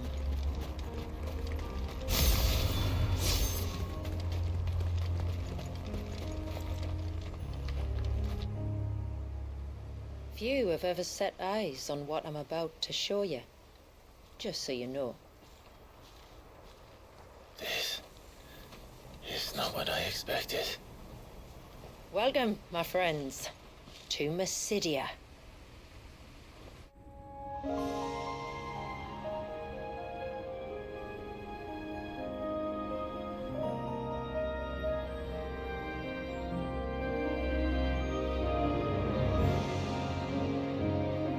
It's been a long time since I saw the North looking so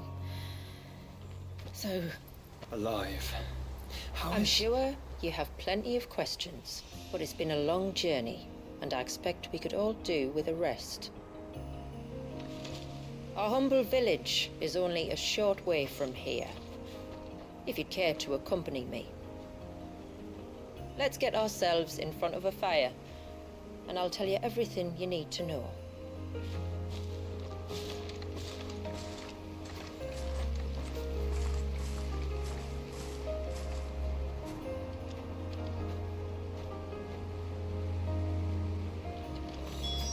It's beautiful, Shula. And we aim to keep it that way.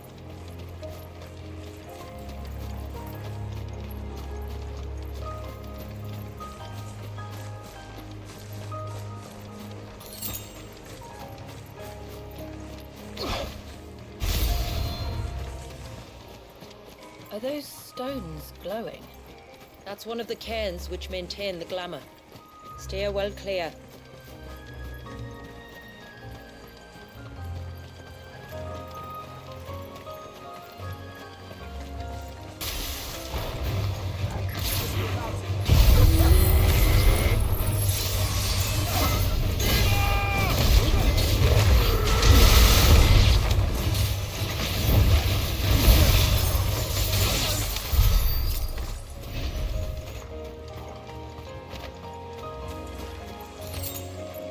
If the surge was an act of rage, One wonders what prompted it.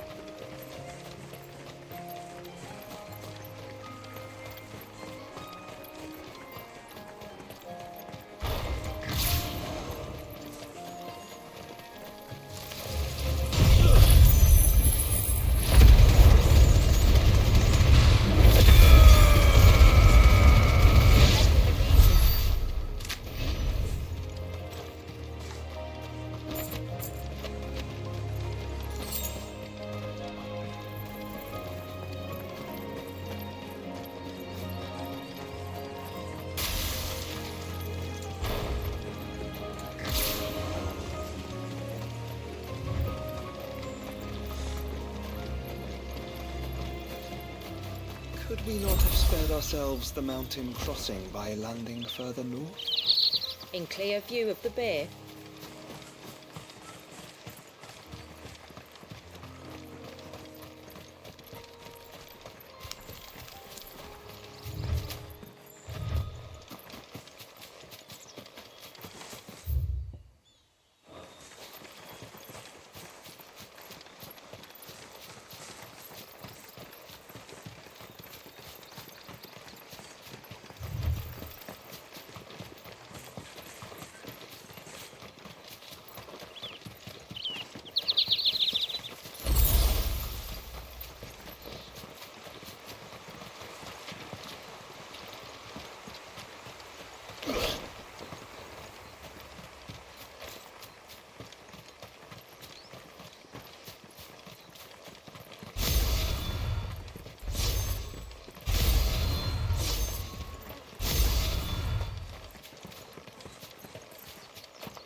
On evening tides. Does morning's light return? Open the gates! The tributary is home!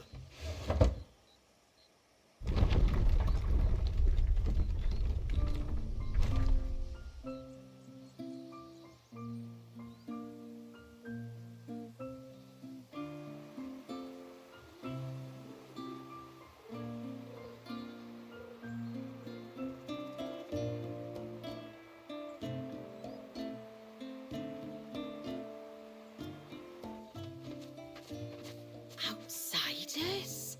Well, I never. Look at the size of that dog. All right now, back to your duties. You'll have to forgive my people their curiosity. We don't get many visitors. Or any, truth be told.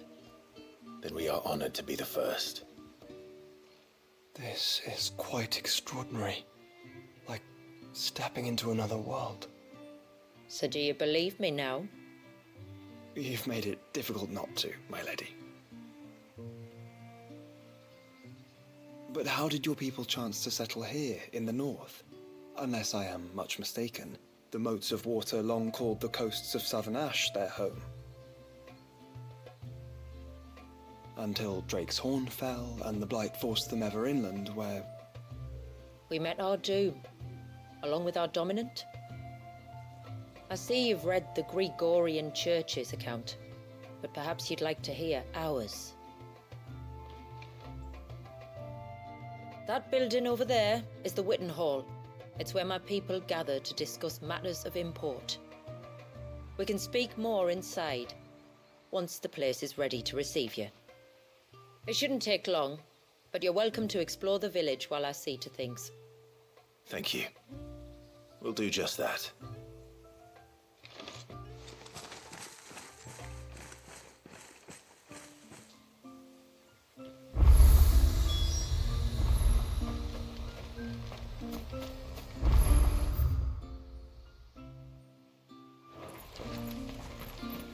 That'll be them then. Don't look like much if you ask me. Look! That one's got a black cape. Do you think he's the leader? Look, Nan, it's the outsiders. Intruders! We must flee!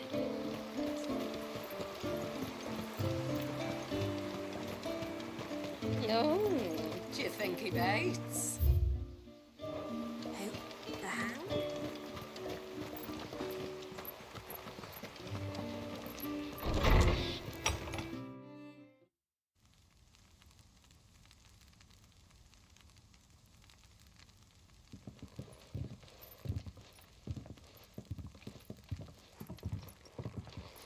So what do you think of our little haven in the woods? It might not have all the comforts of a southern settlement, but at least it's ours. And there's a lot to be said for that. It can't have been easy keeping this place a secret. Not easy, no. We've dedicated our lives to maintaining the glamour that conceals us. Us and Walyas. This man, Walyas, is he Leviathan's dominant? That's right. Though he's no man, Walyas is still a baby. A baby?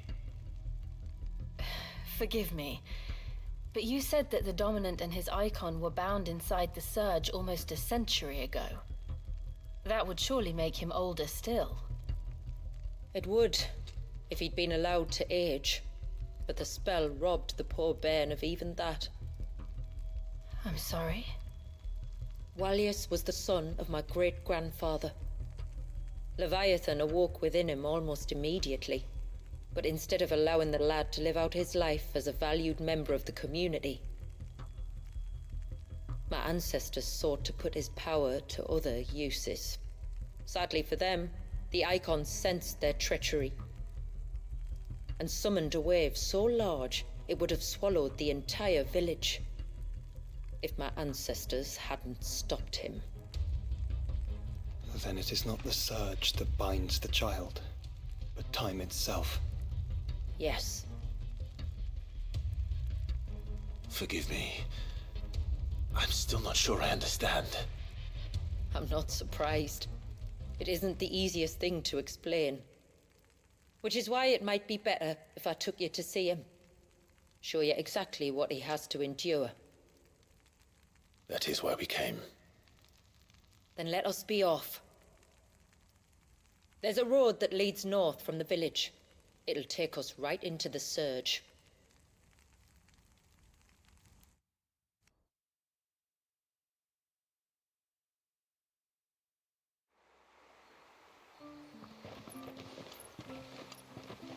Are you bound for the Wave, tributary? We are, Delina. Have you spread the word about our guests? I have. Everyone knows to treat them as family. You shouldn't have any trouble now, but just in case, I would have you accept this symbol of our people.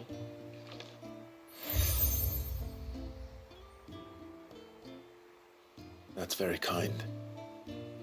I look forward to meeting the family. The feeling's mutual. Should the tributary be indisposed, feel free to ask me any questions you might have regarding the village, and I'll do my best to answer. Thank you. We will. Then I bid you good tide.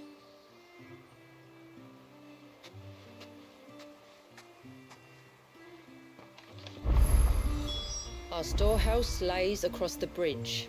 If you're short of supplies, you may find what you need there. Though we will have to ask you for recompense, poor as we are.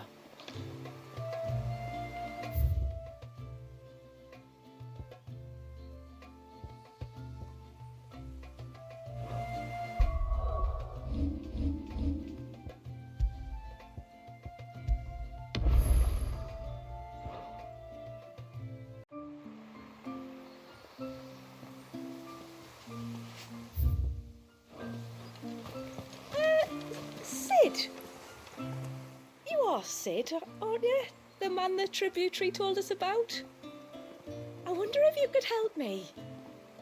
With what exactly? Oh, nothing too troublesome. Do you know my husband, Pavat? He's the village smith, among other things. Anyway, his name day's not far off, and I wanted to make a gift for him. He's a craftsman, you see, and he's been fretting about running low on the flowers he uses for dye making, so I wondered if you might collect some for me and give them to him.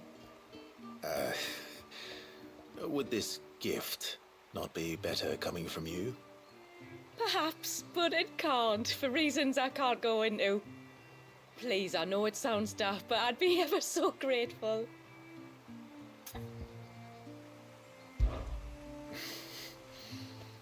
Fine. Which flowers does your husband need? The sweet little blue ones that grow around the fount. Elder's blessings, they're called. We use them to dye our fabrics so we always feel close to water like they are.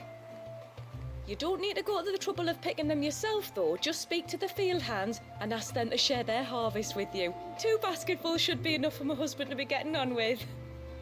2 basketfuls it is.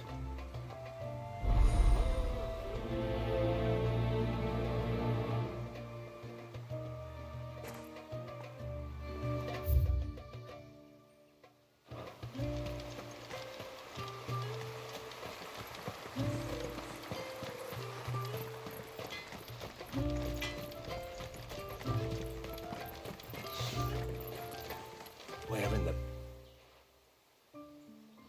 Oh, I'll have her hide when she gets back.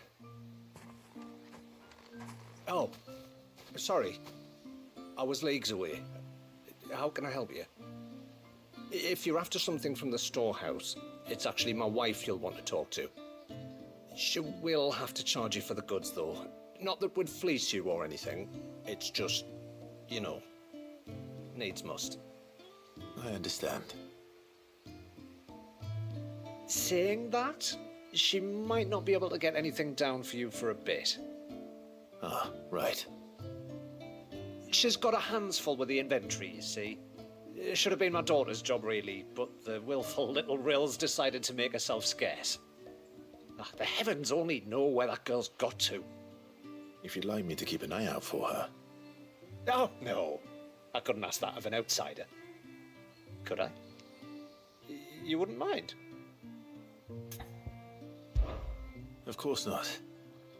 She won't have gone far, will she? I hope not. But I've scoured the entire village for her and come up empty-handed. Can't help thinking she might have gone on another one of her little adventures. Ah, a free spirit, is she? Aye, that she is. Can't get her to sit still, especially once she heard you lot were on your way. Outsiders! Should have seen her little eyes light up. Oh, if she wanted to watch you arrive, she'd have made for the low gate where you first came in. The guard there might have spotted her. Maybe you could ask him. Ruka, her name is. All right. I'll let you know if I find her. Try not to worry.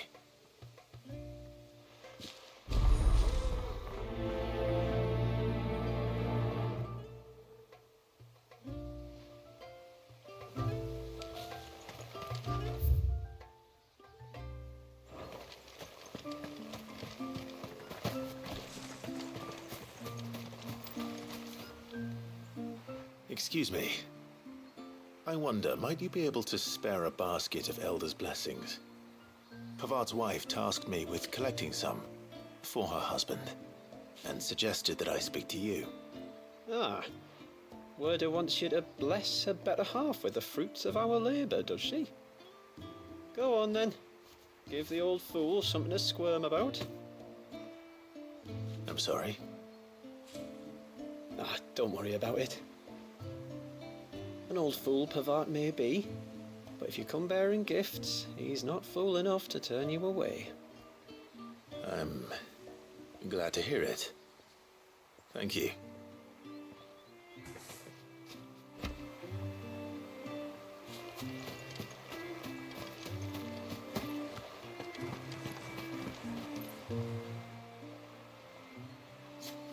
Ah, welcome to Haven, friend. Thank you. Forgive my presumptuousness, but the smith's wife has asked me to make her husband a present of some Elder's blessings. 2 basketfuls, to be precise. Well, I have 1, if that's any help. It is. I'm much obliged. They really are beautiful. Aren't they just? Though that's not the only reason they have a special place in our hearts. Legend has it that when our people fled from Ash, the tributary of the time took some seeds with them. And as they wandered high and low across the Twins, he'd plant them wherever they stopped for water. Every elder since has done the same. So when we finally put down roots here in Mysidia, the flowers did too.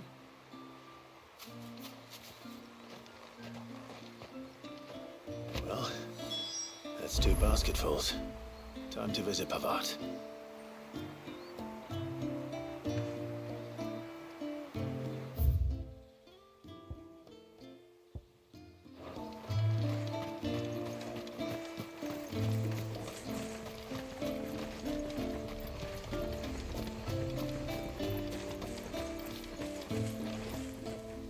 Excuse me.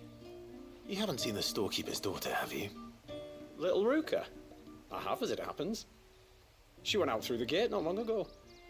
Out of the village? Alone? Aye, she does it all the time. There's a path off to the left which leads down to the river. Nice little spot, that. It's safe as you like. The beasts of the mountain don't dare come so close to the village. That's where she'll be. Go and have a look if you don't believe me. I will.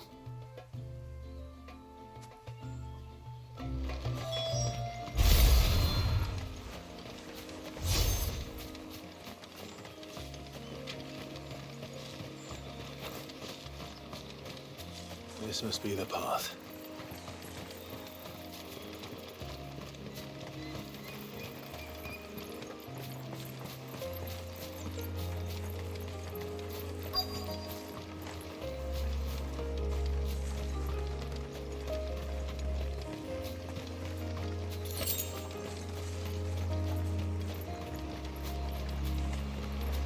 They're not here either.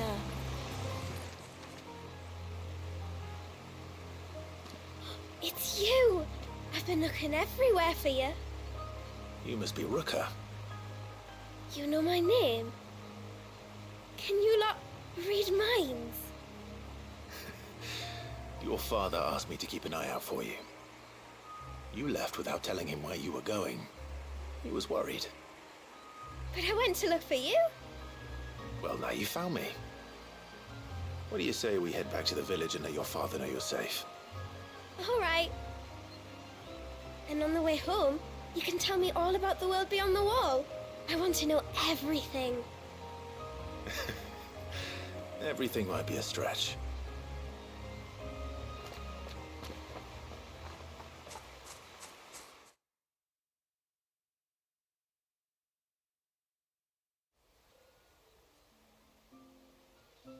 Thank you for bringing her home. And sorry for the trouble. Oh, no. It was a pleasure. Daddy, did you know that there are villages 10 times as big as Haven in the outside world? 10 times! Cities, they call them. And in these cities, they have great big walls and towers and castles. Oh, to think I was worried. You can tell me all about the outside world later, Sweet Pea. Now go and help your mum with the stores. All right.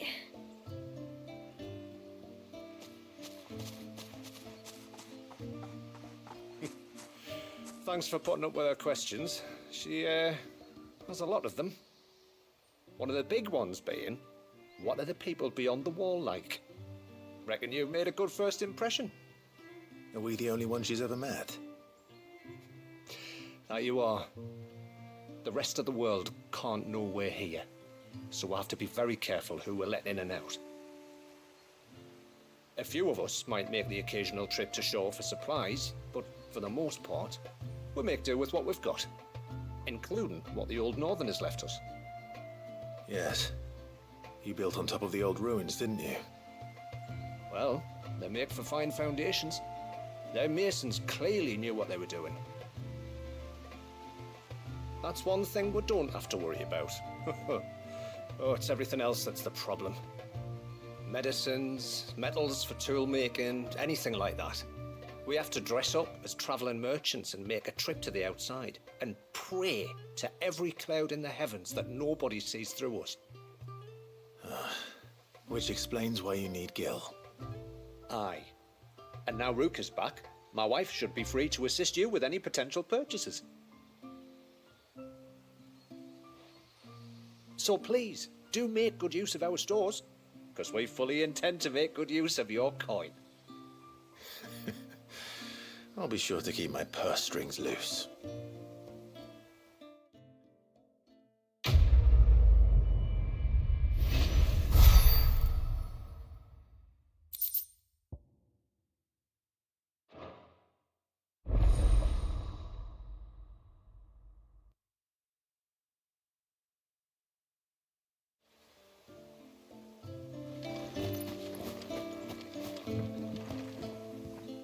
Thanks for bringing me daughter back. I don't grudge her looking for adventure, but she's got to pull her weight like the rest of us.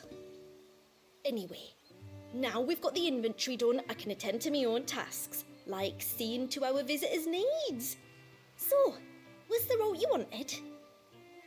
This is all we have.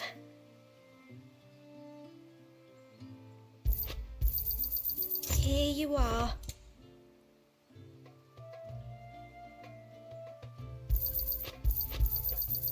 Well, if you're sure you need it, here you are. Then I bid you good tide. What do you think the tributary season was?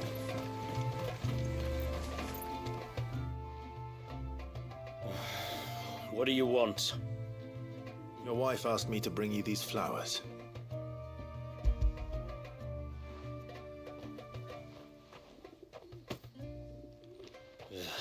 That woman. Come out. I know you're there. Who? Me?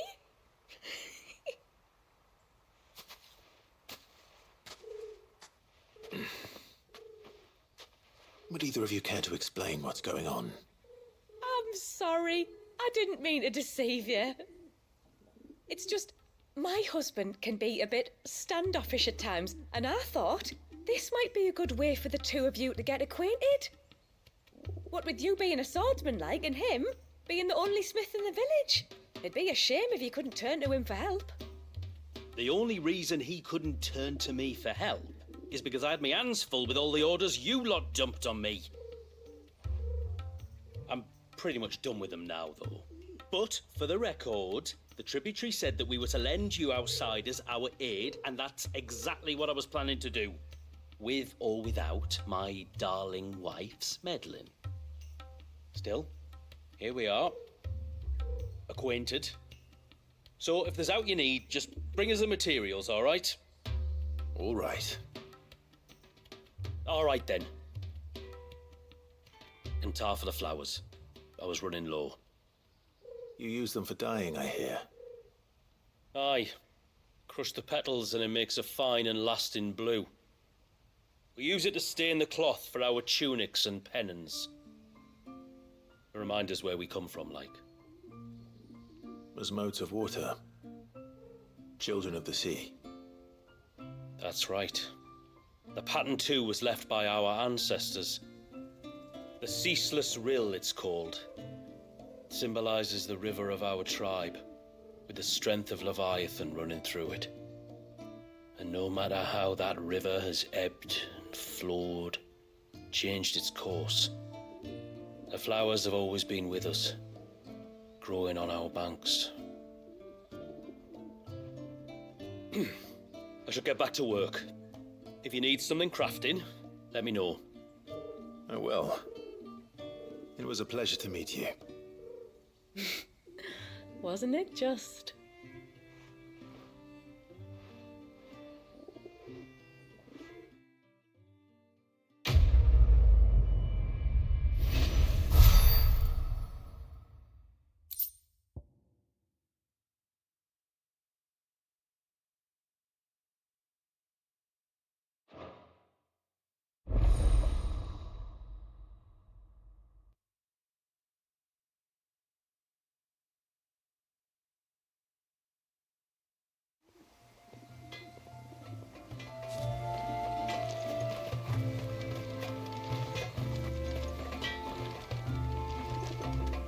What is it you want?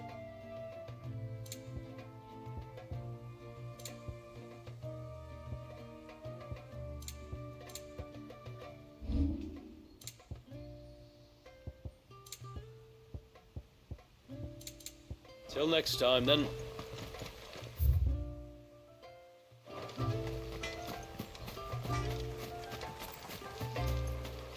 How long do you think this bridge has been stuck?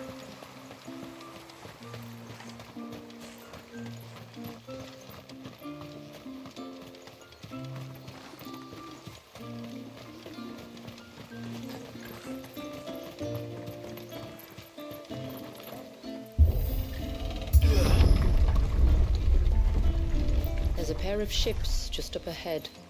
Ships? But are we not still leagues from the shore? She wouldn't hear me.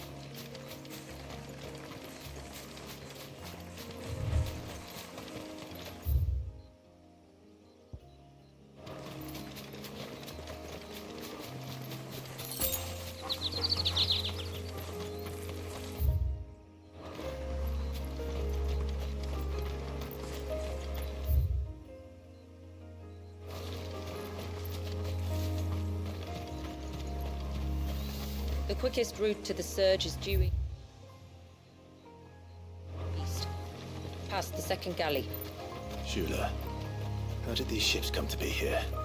What do you imagine happens when an icon of water gets angry? Really, brother, did you have to ask?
Conberries. Foul creatures consumed by their hatred for everyone and everything. Everything save sharp knives, it seems.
I can smell the sea.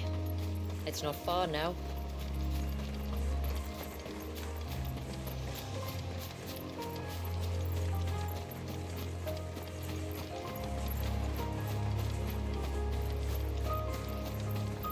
How will we reach the surge?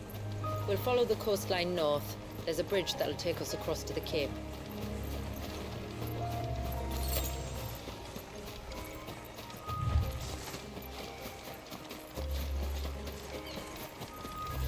Might I inquire about the ray of light?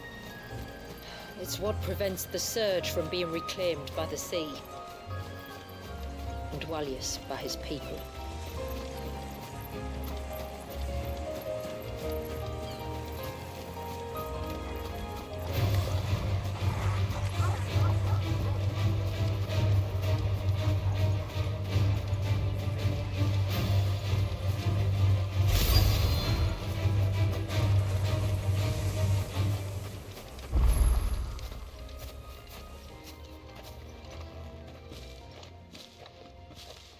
You said before that the child is bound within the surge. But you've yet to tell us how we're meant to reach him. I trust we won't have to hold our breath. No. The surge wraps around the cape without engulfing it. If we continue to its tip, there is a path down to the seabed. And the wave's origin. All right. It won't be the first dominant we've met at the bottom of the ocean.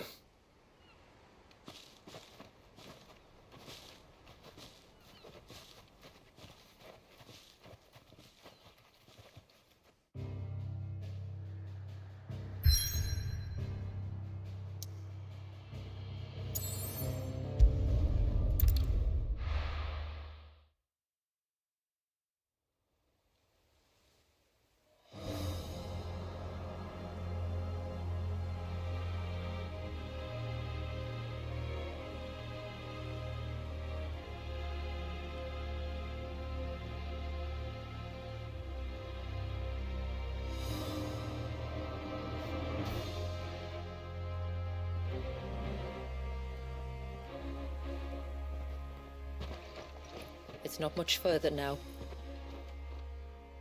The path seems well kept. Do you and the villagers often come this way? Only me. Once every new moon without fail. It is my duty both as village elder and Walius's descendant. But surely no one blames you for what happened. Why should you bear the responsibility alone? You misunderstand. I do it because I want to. To show him that he isn't alone, and that there are still some of us who would see an end to his suffering. Suffering you will soon witness with your own eyes.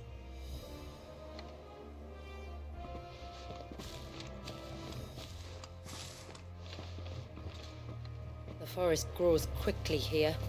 Left unattended, the path would be reclaimed in a matter of moons.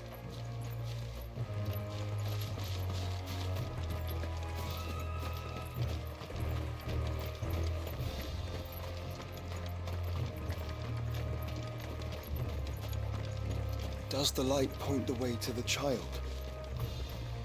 It does indeed.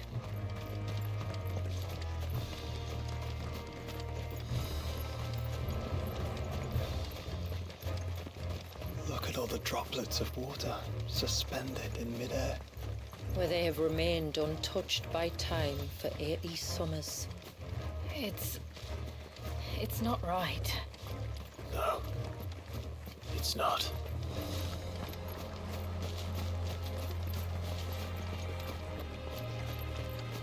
There, up ahead.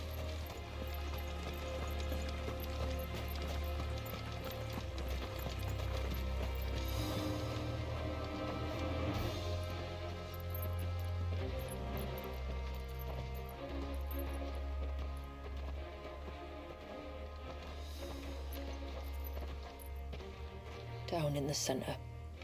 Follow me.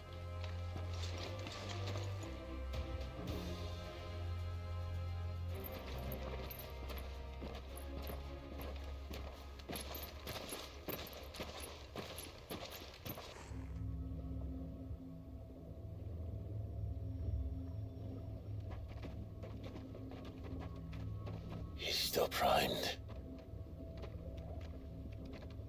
I'll never forget my first priming. The fear. And I was old enough to understand what was happening. One can only imagine how this poor child felt. He is the victim of an unforgivable sin.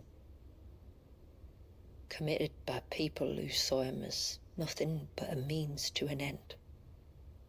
He must be so frightened. Then I'll ease his burden. You don't mean? I'm not going to hurt him. Contrary to the tales, I don't go around killing dominants for no reason. What if I told you there was a way to remove Walius's icon? I tell you, you were a madman. It's hard to believe, I know. But it can be done. Though, it isn't without its risks. Part of the icon remains no matter what. So, it might still come to violence. I don't know. It depends on the dominant. I've seen things end well, and I've seen things spiral out of control. But I do know one thing. If we turn our backs on this child, there will be no end to his suffering.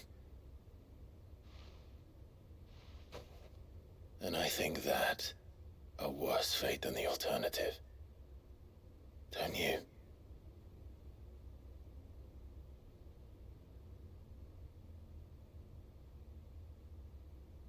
Very well. Do what you must. And whatever happens, I will own the consequences.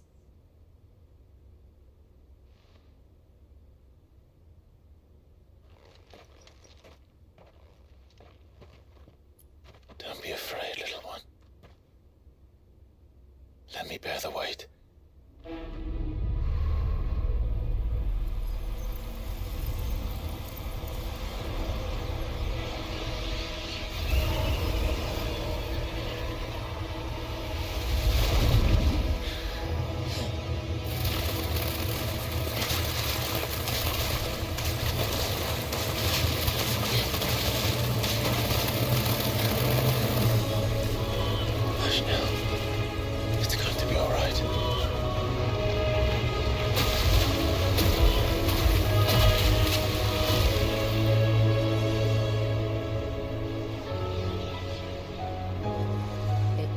Is it done?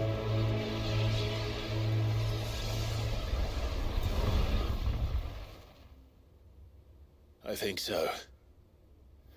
I can feel the icon inside me. But something's wrong.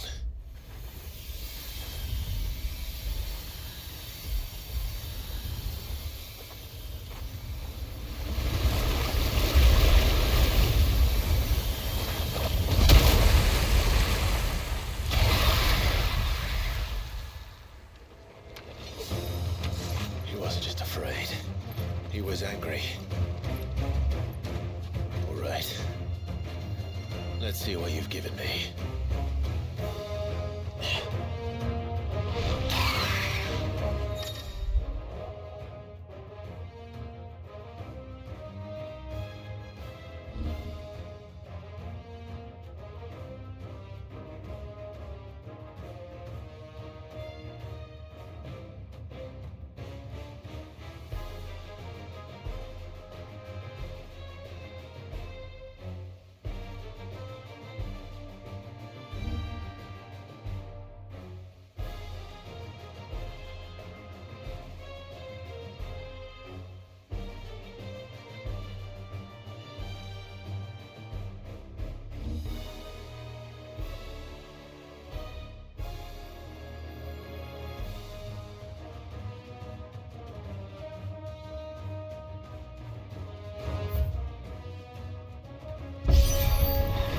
Leviathan!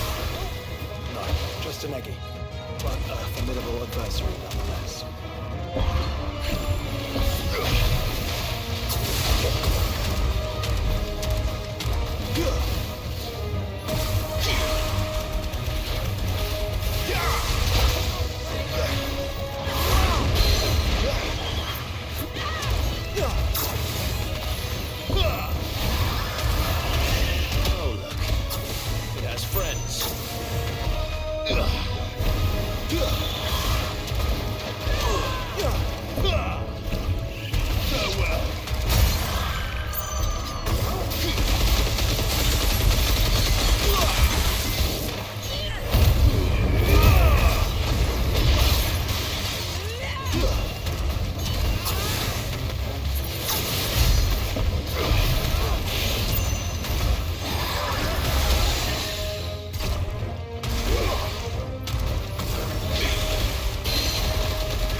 Is everyone all right?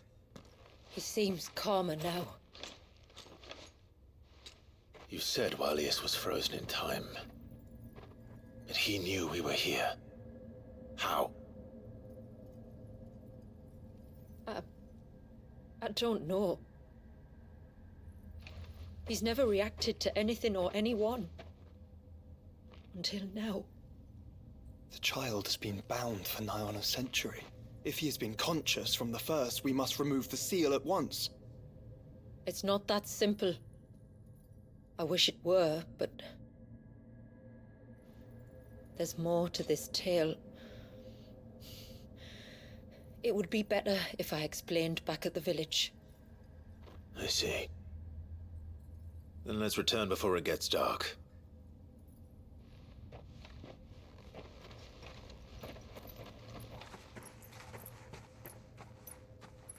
I'm sorry, Walius. I will make this right.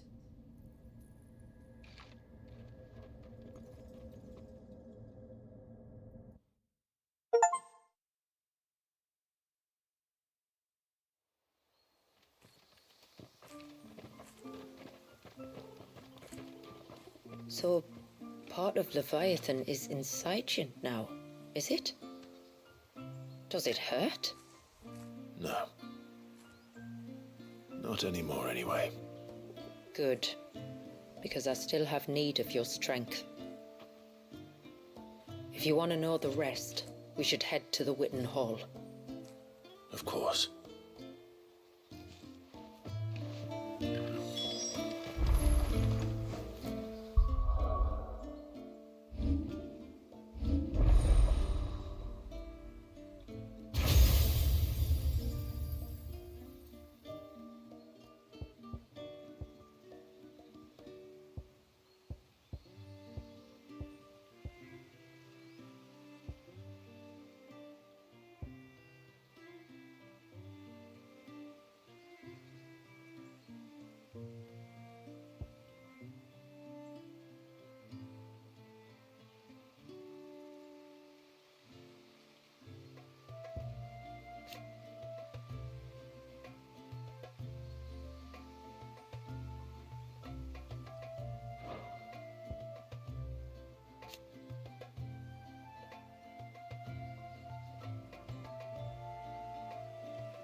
Look there!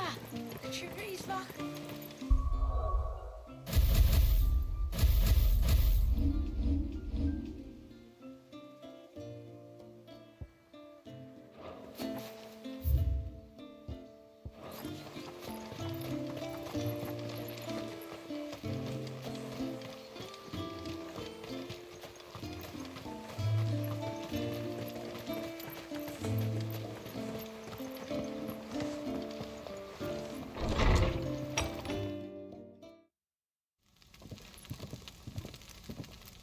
To understand the spell which binds Walyas, you must first know who we are, and what drove my forebears to commit such an atrocity. This tapestry is our story, the one that brought us here. After generations of wandering, my people sought refuge in northeastern Storm, some 170 years ago. But in exchange for our safety, the Gregorian Church demanded we renounce our faith and branded us heretics when we could not. To be exterminated, as a lesson to others. And so was it chronicled in the imperial histories, for anything less would have made the Church seem weak. Yet a handful survived. The few who did fled north and west, and in doing so discovered two things that would forever shape our fates. The first was an old legend, revealing how to make your very own Mother Crystal. I've heard that one before. Yes, yet it gave them new hope, however false. Our ancestors convinced themselves that they could recreate the divine if they could only find a strong enough heart. A living being capable of channeling torrents of ether. And the heavens provided. A dominant Walyas. They'd stumbled across a nostrum in an ancient ruin, which they believed could provoke a sudden outpouring of a creature's ether. They meant to enrage his icon. Leviathan would have destroyed everything, had our people not made their second important discovery. A means to stop time itself. Where did they find that? The Northerners had no such magics, or they would have used them. When our ancestors first arrived, the land was uninhabited, save for an old witch who lived on the highest peak.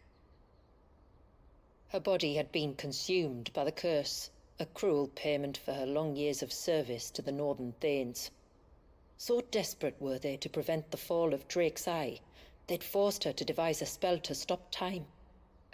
But Drake's Eye did fall. It did. When she finally perfected the necessary magics, it was already too late. As punishment for her failure, the Thanes exiled her to this forsaken place to live out the few days she had left. Knowing her suffering, our ancestors cared for her as best they could, and in return, she gifted them her spell, that even though she should die, her legacy might live on.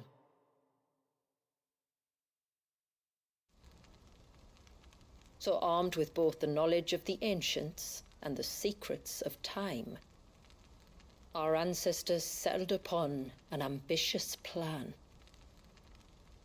They would create a new Mother Crystal and enchant it that it might endure for all eternity. Thus would our people's wandering, our suffering, finally end, and prosperity visit us once more. And all it would require was the sacrifice of a single child. A small price to pay, or so they believed. Another victim of man's blind reliance on the Mother Crystals. So we know the seal source. How do we break it and restore the flow of time? Do you recall the dome of light on top of the cliffs to the west? Inside lie the ruins of an old temple, It was there that the witch built the Vare, a conduit of sorts that channels her remaining ether into the Surge. But it's been a long time since anyone set foot in the place. And now, there are others who claim it as their own. Then we shall go prepared for a fight. That said, it may be best if one of us stays behind. You think the village could be in danger? We saw the ether flow from Wallius in all directions, but only encountered a single familiar. There will be more. And should even one make its way here, I doubt the walls could hold it back for long. Then I shall stay. The Phoenix will see your people safe, tributary. You have my thanks. Very well. We should depart at once. I fear time may no longer be a luxury we can afford.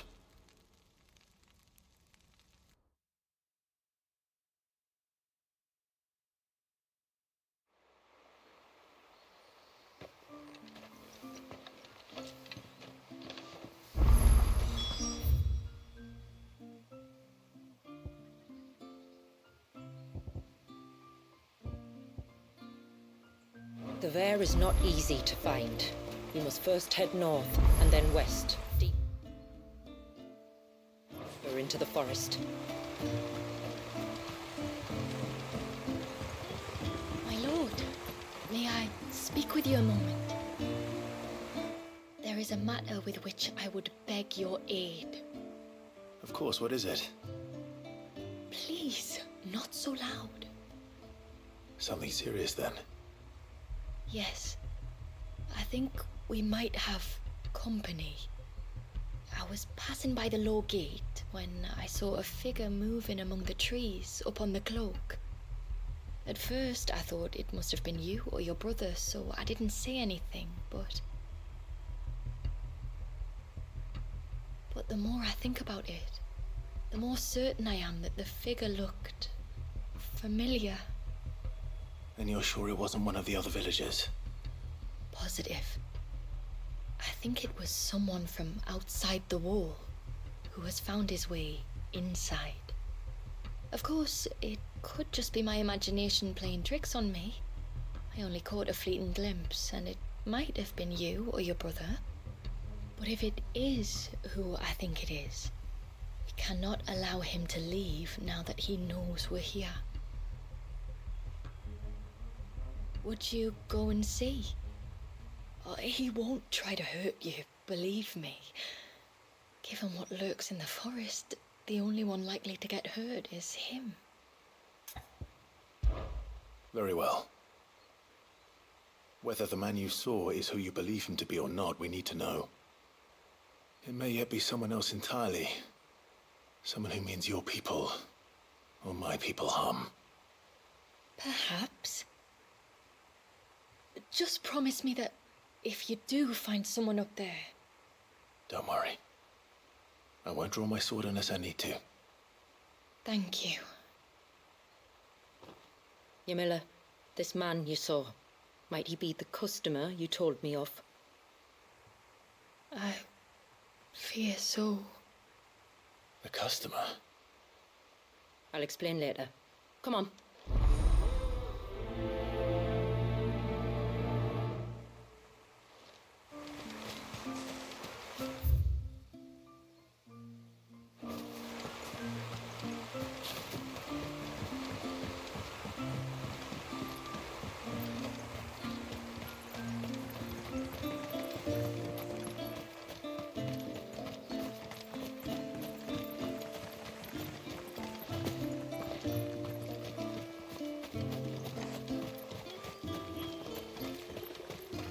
Hail, stranger.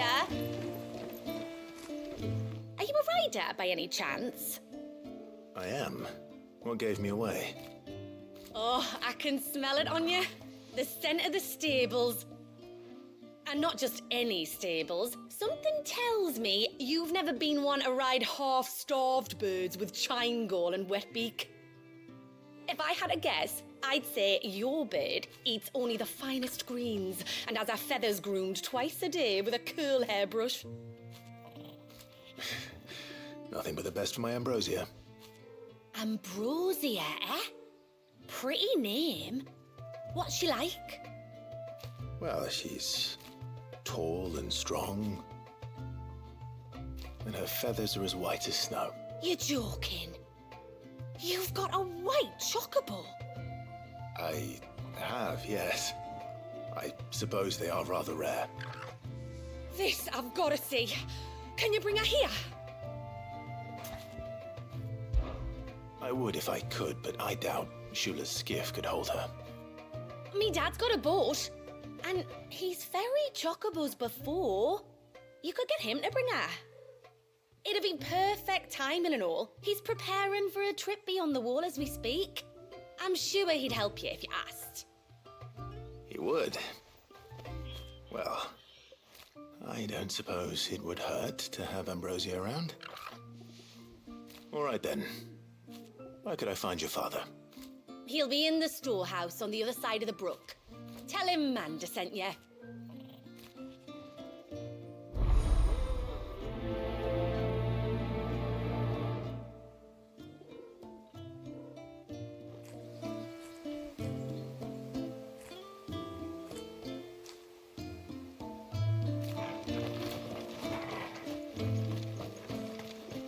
Oh, I never should have let him go alone. Ty, take me, what am I gonna do? You've got to help me. Shula said you were a force to be reckoned with. Are you? Why do you ask? Eh? Oh, sorry. I should explain. My name's Kitav. I'm worried about a friend of mine. He went into the forest and he hasn't come back. Would you help me find him? I can try. Tell me what I need to know. Of course. You know about the glamour our ancestors cast to keep this place hidden, right? Shula told us about it, yes. Right. So you know the cairns we use to maintain the spell? Well, it's me and my friend's job to maintain them. If it weren't for the likes of us, it would have faded years ago. So your friend went into the forest to visit one of these cairns? Aye, that's right. He said he was going down to Father's Fell. There are 2 cairns out that way, one by the banks of the Swift Run, and another near the Winged Wains, the, ships in the forest. All right. How will I know this friend of yours? His name's Nassef. He's about my height, but clean-shaven. If you could track him down and see that he's come to no harm, I'd be much obliged. I'll search the village, just in case anyone's seen him, and meet you back here. Very well.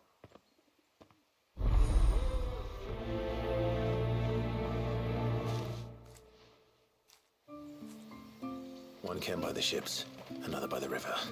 Better get moving. Bastard things. I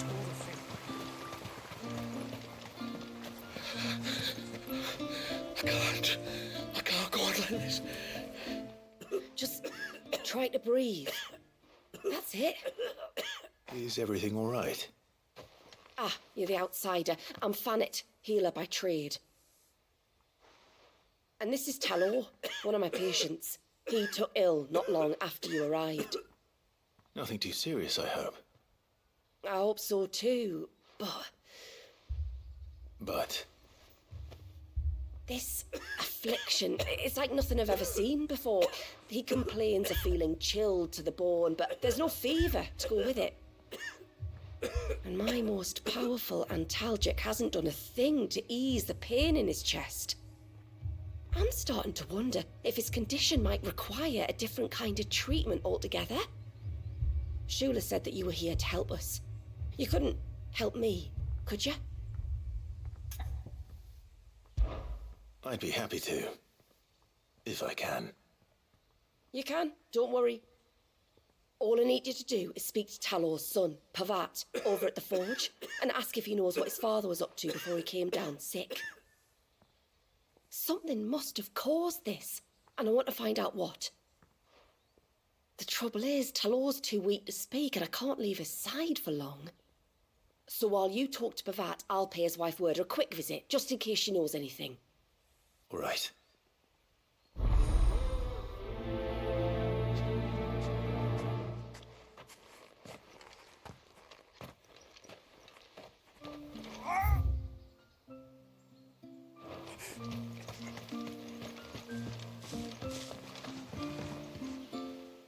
one of the outsiders, then? I am. Shula invited me. Are you Manda's father? I am. Got you running errands for her already, has she? She's asked to see my chocobo, but I'd need your help and your boat to bring her here. Or you could just say no. Honestly, that girl and her birds, she'll be growing feathers soon enough.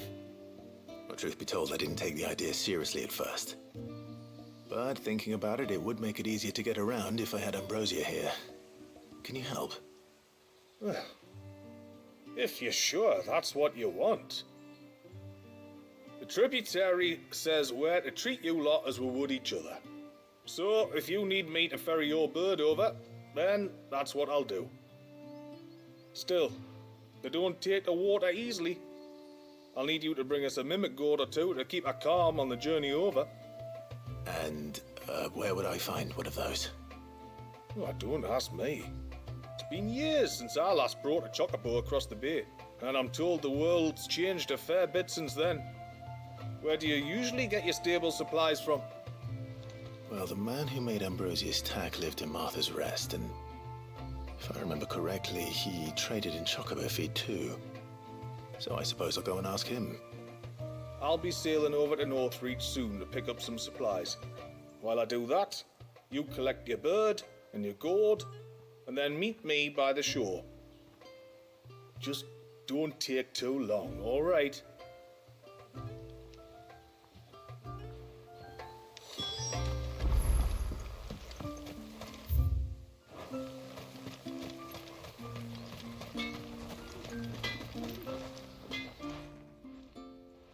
Oh, do you need something? I do, though not from the forge.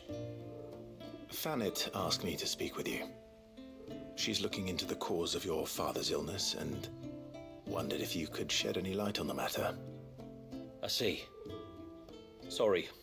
She shouldn't have dragged you into this. It's no trouble, really. Tell me, did your father do anything out of the ordinary before he fell ill? Not that I know of. But then I hardly see him. He's always out and about, like. Well, at least he was. Suppose he might have been a bit more fidgety than usual, but apart from that. When you say out and about, where does he usually go? Just round the village. Wanders over to Blazier's place most days. He's a fisher who lives on the other side of the fount. They're old friends. Maybe he knows something I don't. Maybe. I'll go and speak with him.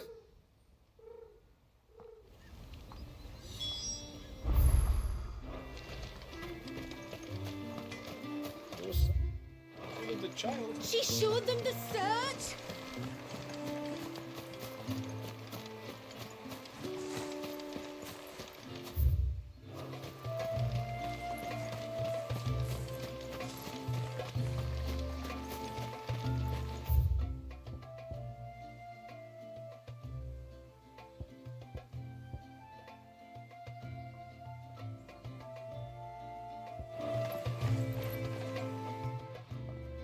Greetings, stranger. What can I do for you? Your name is Blazier, is it not? Pavard tells me you're a friend of his father's, and that the two of you may have spent some time together prior to his illness. His illness?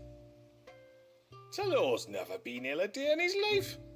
I don't know why he'd start now. Oh, Fanny doesn't know either.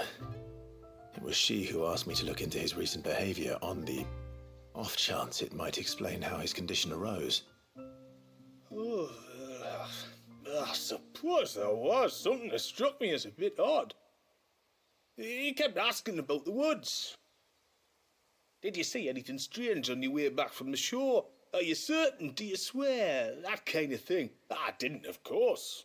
But he wouldn't let it go. It was like he was expecting something to happen. It was just a matter of when.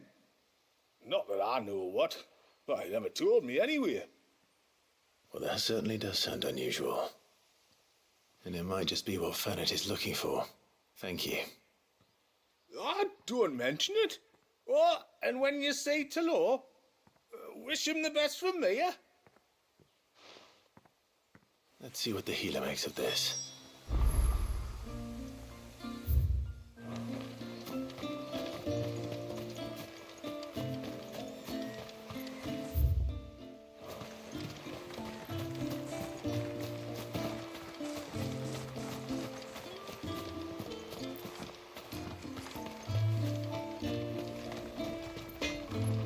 Reckon my steel's just as good as any.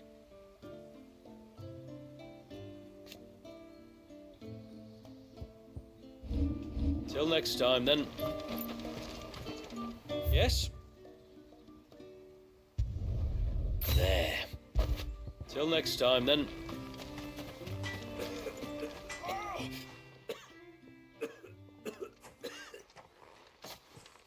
I spoke with Werder, but she couldn't tell me anything. Did you have any better luck? Nothing conclusive. But there was one thing. Blazir, the fisherman, told me that Talor had taken a sudden interest in the forest of late.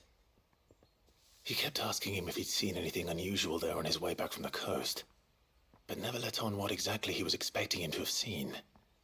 The forest between here and the coast. Surely not. But then... I can't say for sure. But I think Talor's illness might have some connection to the Tomberries. You may have encountered them during your time here. The small, scaly beastmen. And you think they may have caused Talor's illness? I do. At least in a way. And if I'm right, it's no wonder the treatments I've been trying didn't work. Oh, I know it's a lot to ask, but would you go down into Father's Fell for me? There's an altar there. And if my fears are true, an offering upon it. What is going on here? Please. I'll explain everything when you return, but time flows fast. I beg you, make haste for Father's Fell and take the offering from the altar. Talor's life may depend on it. Very well.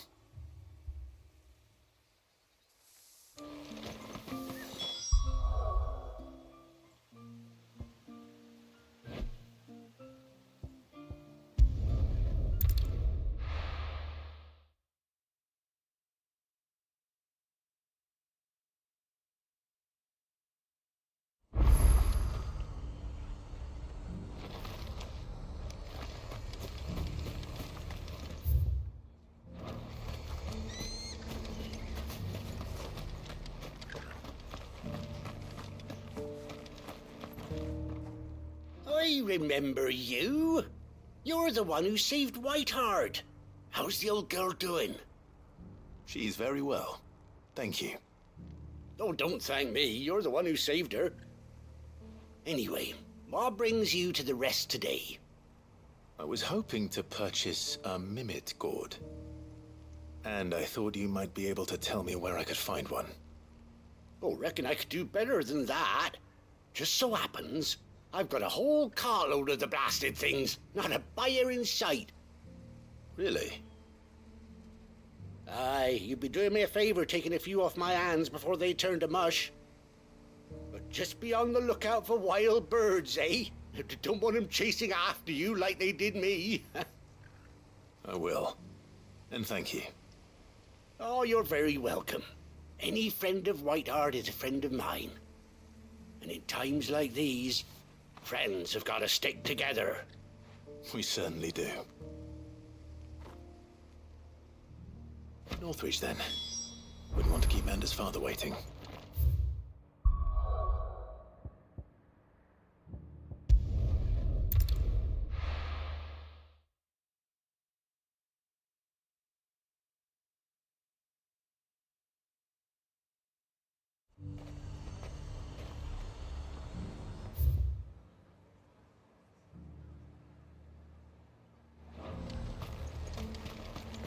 And how might I help the garrison today?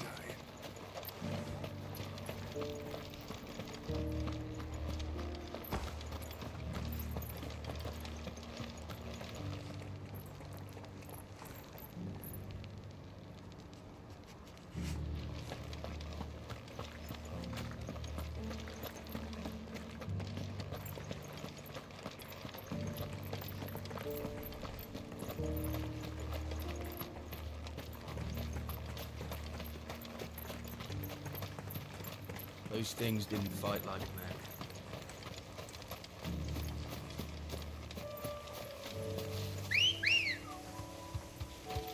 Good girl.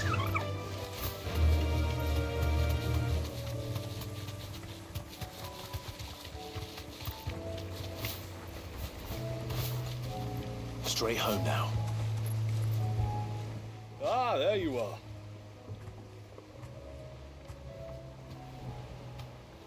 And this must be Ambrosia, was it? Oh, she's a real beauty, isn't she? I have the mimic or two. Here.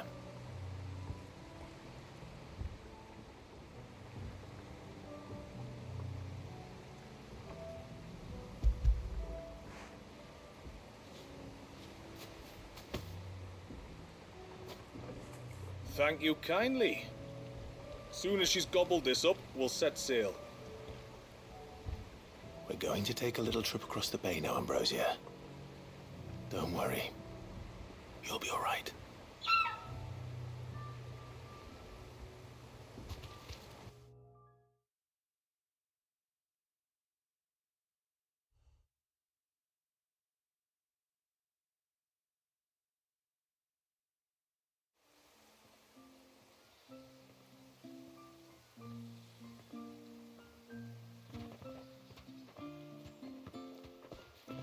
Well, we made it.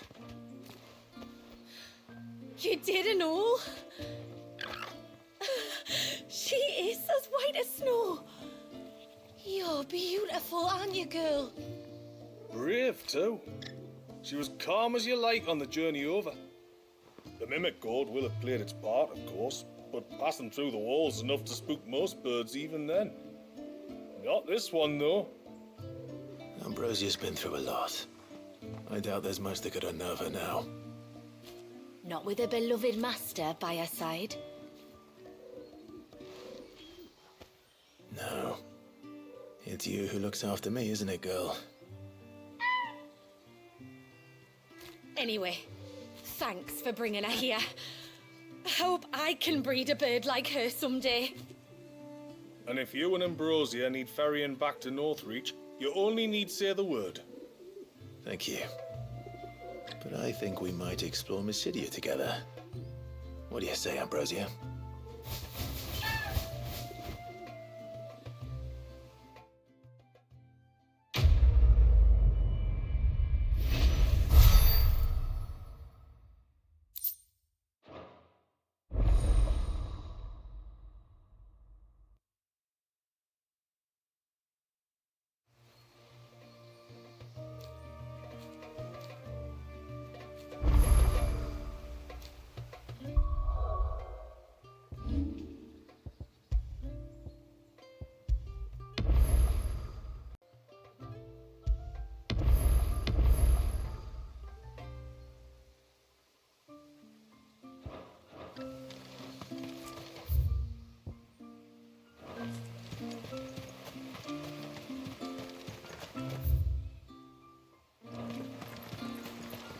Bastard things.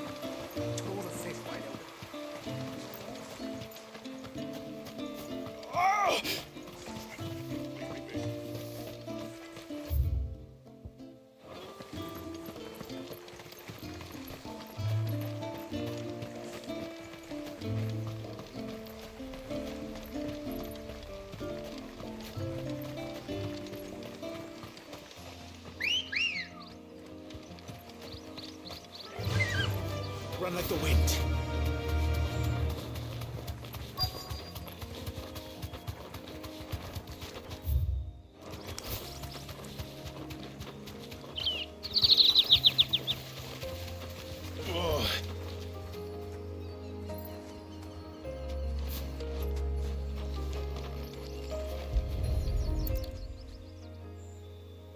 A bottle. Breath of the Arbor. Perfume from Sunbrag. Looks expensive, too. Who's there? Stop!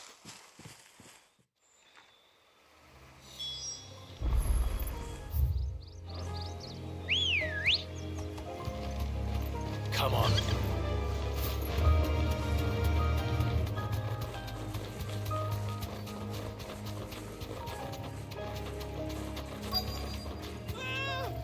No! No! Hang on! I'm coming!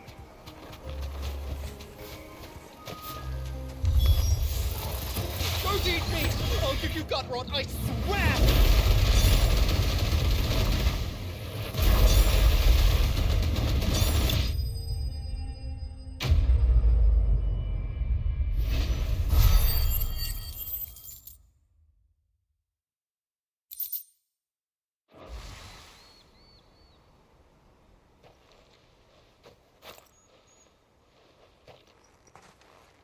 Are you all right?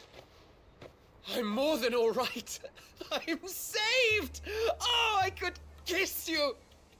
Maybe you should introduce yourself first. Hervey! I knew it was you.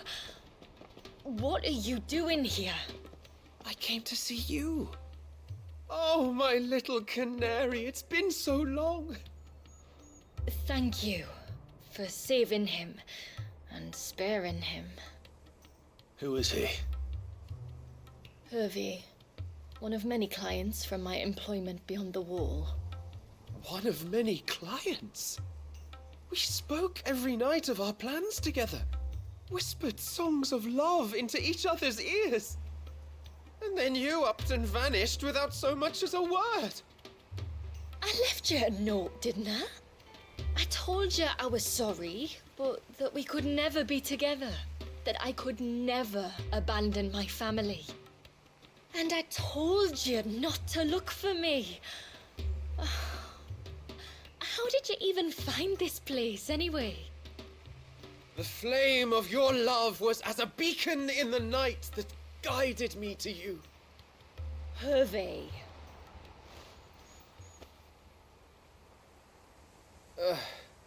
I was walking by the coast near Northreach when I saw a lady who looked like you. Eyes like the ocean. Hair like the driven snow. The next moment, she and her companions were jumping in a skiff and sailing out towards the wave. So I, borrowed the nearest boat and started rowing. It must have been Shula bringing us here. So what? You rowed, found a nose how many leagues across the bay, simply because you saw a woman with white hair. And as I did, the skies changed from a dull and hopeless grey to a bright and benevolent blue. That was when I knew for certain that my little canary was close. Oh, why did you come? You should have forgotten me, as I tried to forget you. I cannot leave my people, Hervey. And now that you know about this place, neither can you. We must return to Haven and accept my family's judgment. I'm to meet your family. Oh, my little canary.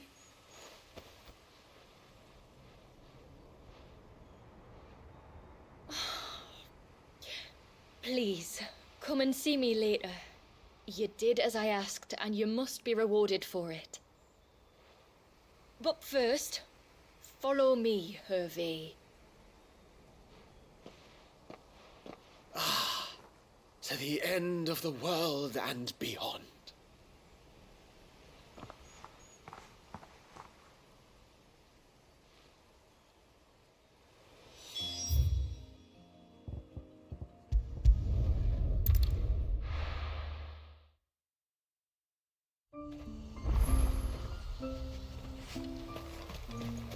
O ceaseless rill, guide thy bounty unto on the shores this day.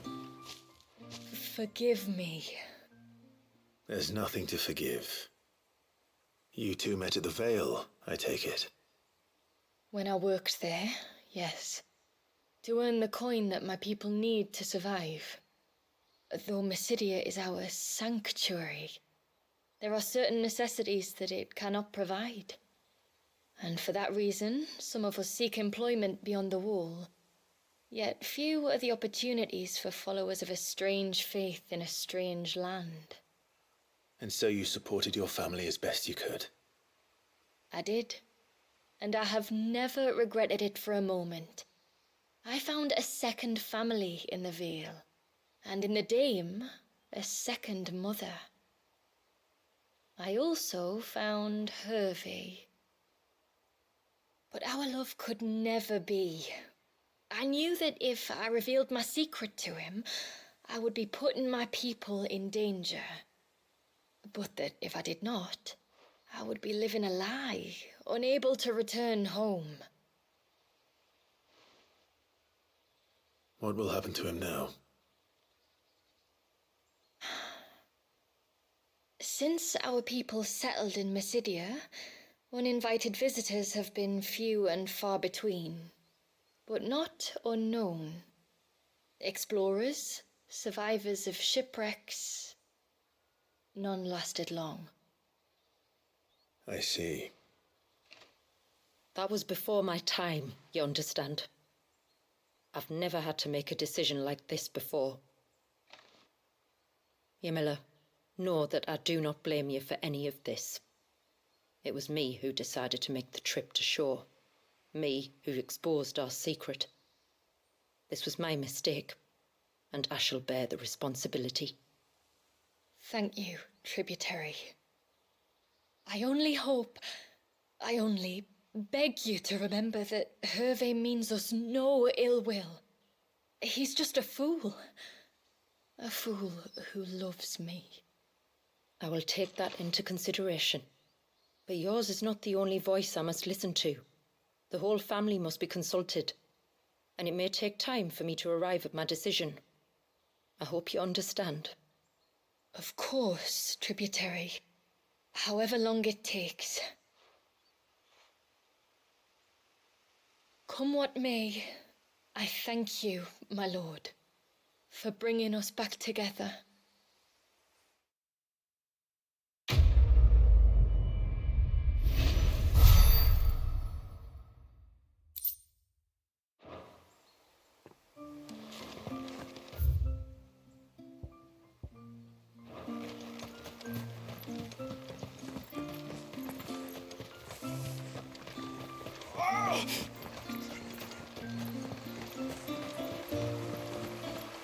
Bastard things.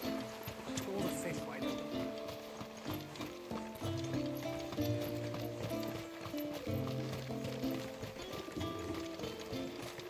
And once everyone left me in peace.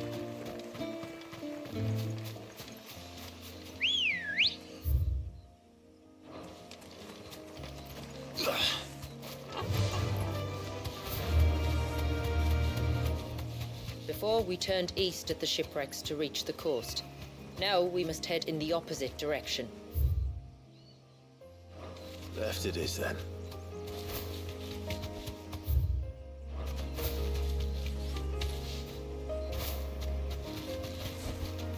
Back to the stables, Carl. If there's one thing I know about beastmen, is that they love to hide in the dark.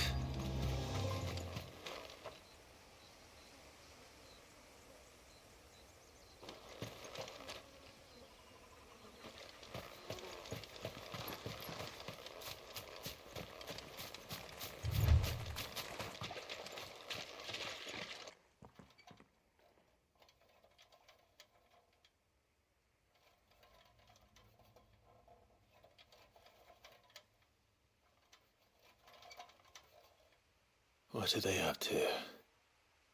Some sort of ritual.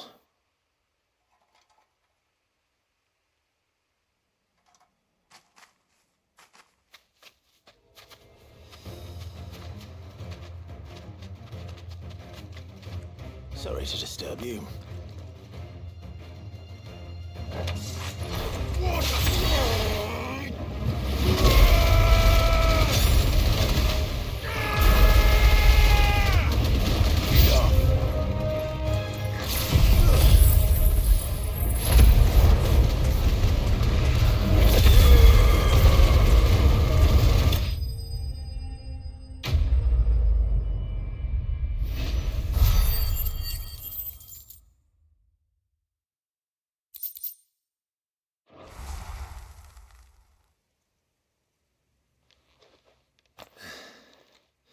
Let's see what's on this altar then.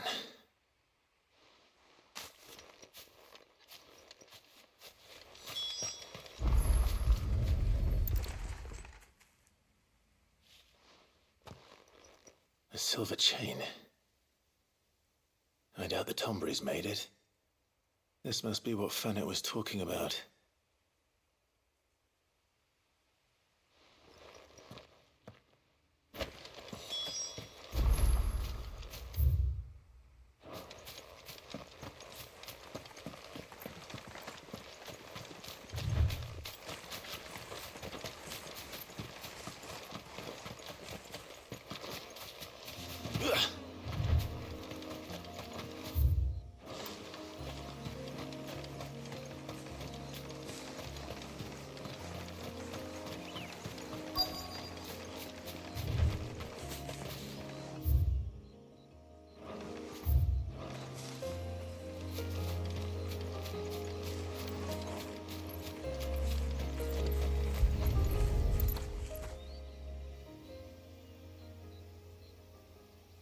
Well, here's the cairn.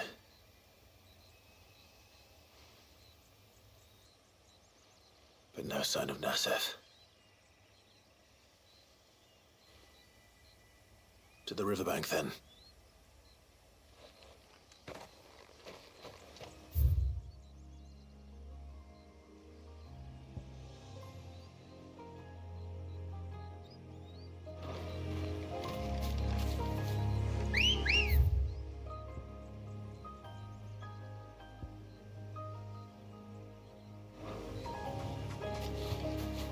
Let's go.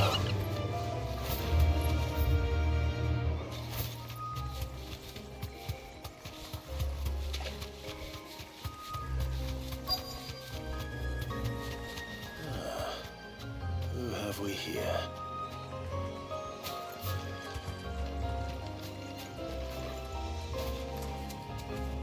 I'm looking for a man named Nasef.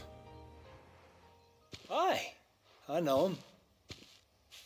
Takes care of the cans.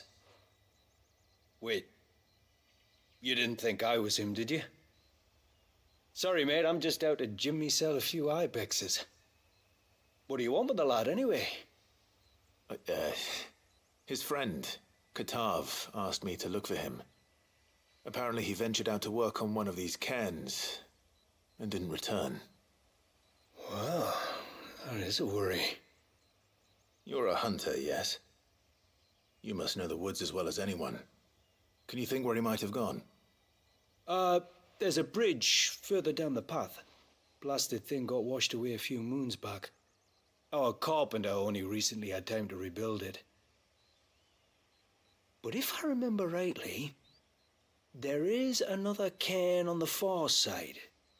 Maybe he decided to visit that one while he was here. Maybe. It's worth a look, certainly. Thank you. Don't mention it. I'll keep an eye out too. Perhaps he just got delayed or something. Let's hope so.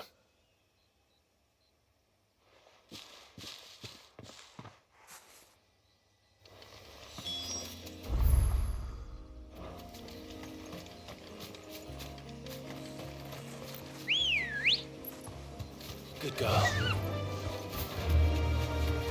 This must be the bridge the hunter was talking about.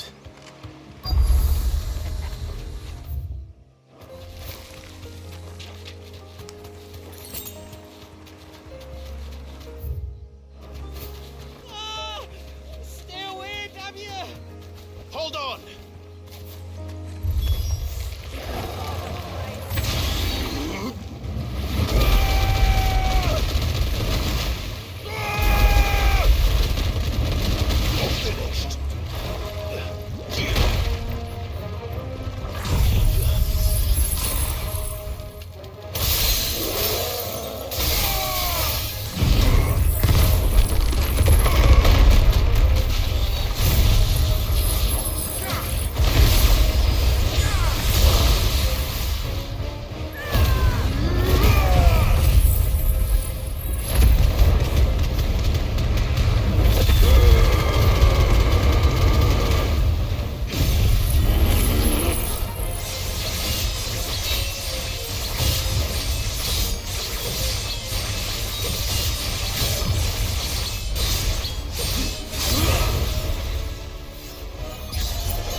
Oh, thank you.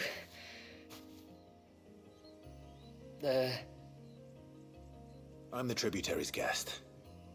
And you must be Nassef. I am? But how do you know that? Your friend Katav asked me to look for you when you didn't return. I'm sorry. I was so focused on attuning the cairn, I didn't see those creatures come until it was too late. How exactly do they work? Oh, there are crystals inside. They're what keeps the glamour going. Should the ether cease to flow through too many of them, our shroud would quickly unravel. It's my job to make sure that doesn't happen. And an important job it is. But you'll struggle to do it if you're dead. You need to take more care.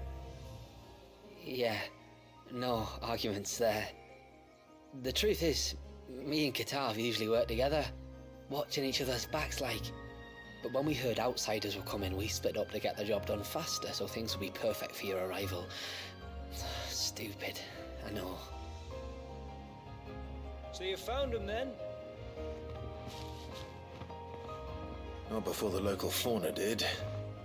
My arrival seemed to put them off their dinner.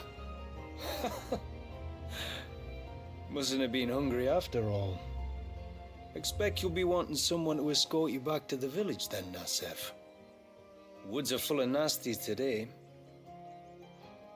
When you're next in Haven, be sure to come and see us. You saved my life. It's only right I repay you. If you insist. Take care now.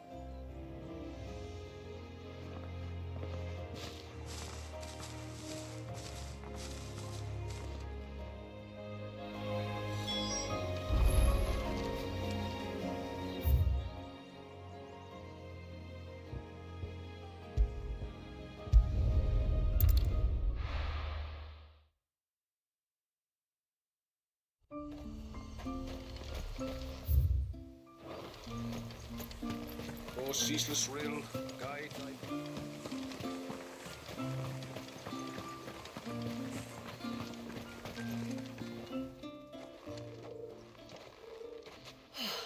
You're back. Well, did you find anything? I did. This silver chain. I knew it. Well, I'm still none the wiser. Forgive me. This chain. It's a Gregorian Maternoster. Worn by men of the faith. What's it doing here? And why would the Tomberries be praying to it? To understand that, you need to understand what the Tomberries are. They feed on hatred and suffering. And some say that if you render them an offering, some token of grievance against your fellow man, they will put a curse upon him. So you think someone's put a Tomberry curse on Talor? I can't say for sure. Truth be told, I always assumed it was an old wives' tale.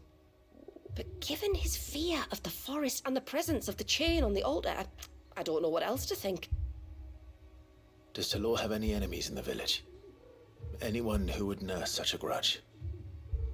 No, I believe the one who left the chain at the altar was Talor himself. I beg your pardon?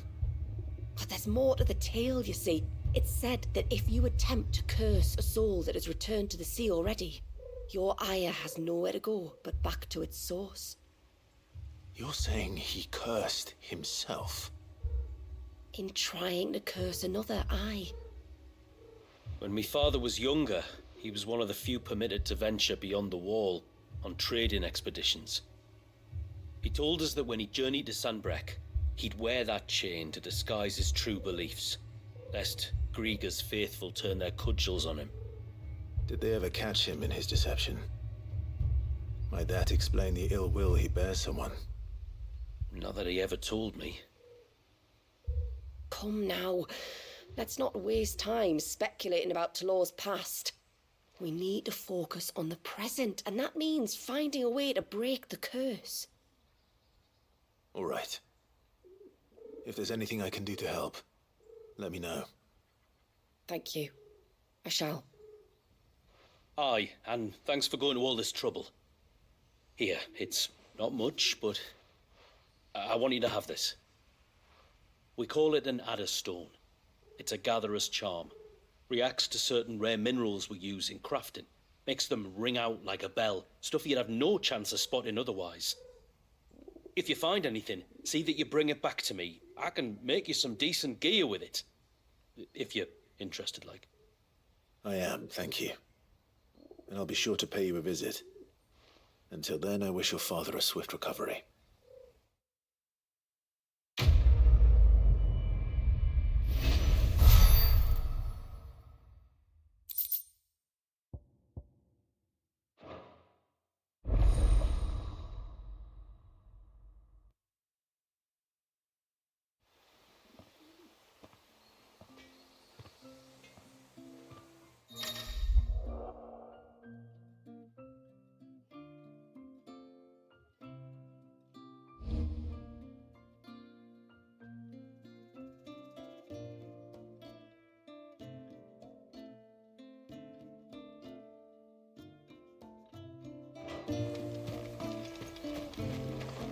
What is it you want?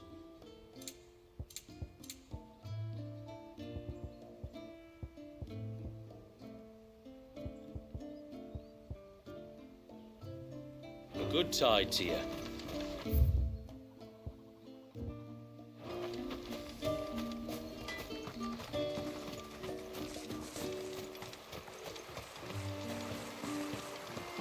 Bastard things.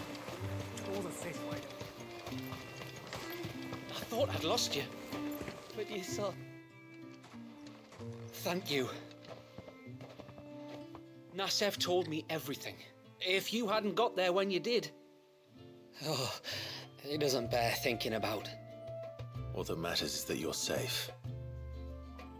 Far be it from me to tell you how to do your jobs, but don't go alone again. Or if we have to, maybe we should think about casting the glamour on ourselves to keep the wildlife from spotting us. It'd take its toll, of course, but it'd beat letting the cairns fall and having to weave the entire spell from scratch. Imagine if we had to do that. I'd rather not. Would only succeed in adding 2 new piles of stone to the collection. Your bearers? That we are, thank the tides. The others can't attune to the crystals in the cairns the same way we can. Reckon this place would be doomed without us. So, you do this work for the good of your people? Not because... We're forced to. No. From what I've heard of the way things work on the outside, we were truly blessed that our rain fell here in Mysidia. Our people are few enough as it is. If we started turning on each other, kin against kin, over nothing but a stupid accident of birth, our days would be numbered. They would. Anyway, all's well that ends well, eh? Thanks to you, both of us lived to keep this place hidden another day.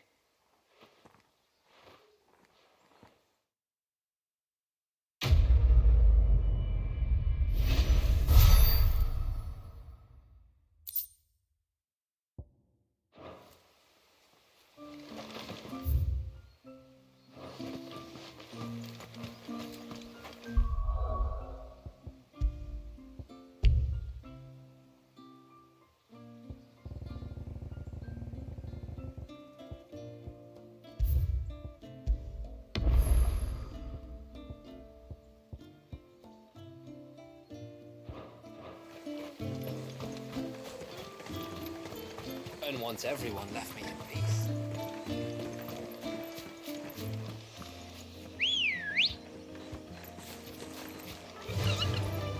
Faster!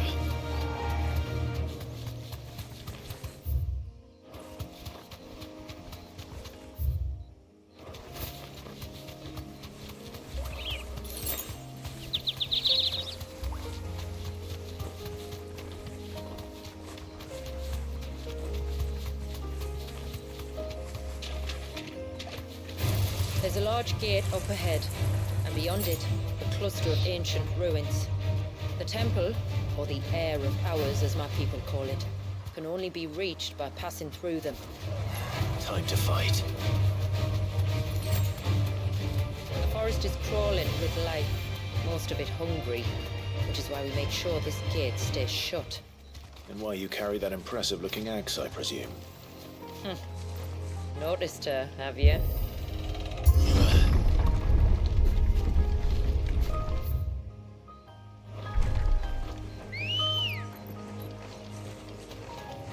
Ready, go? Run like the wind. The temple is up there. Don't worry. Those cliffs aren't the only way to the top.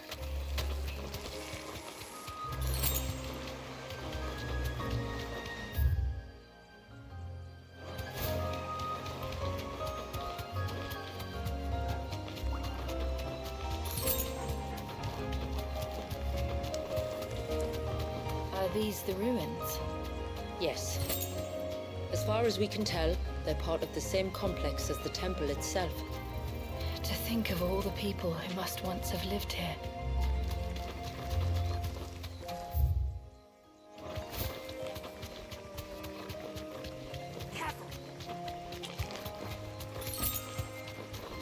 Please remind me of home. You're from the north, then? Yes. And no. I see. This won't be easy.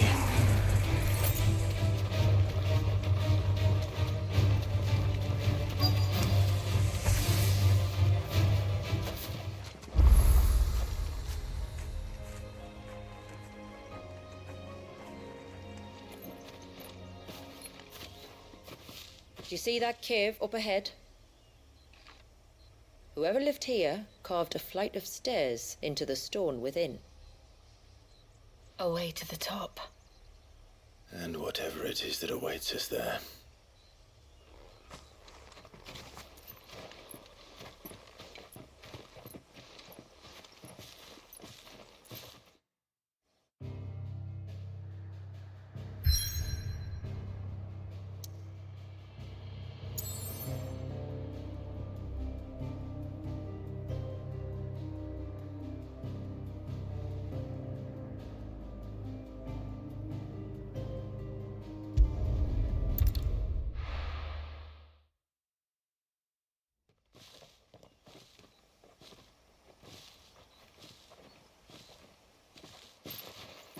There.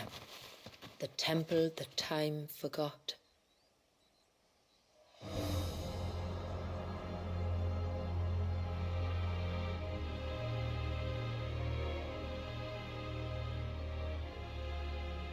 And the Varys inside. Yes. You can see the spell's path from the nave.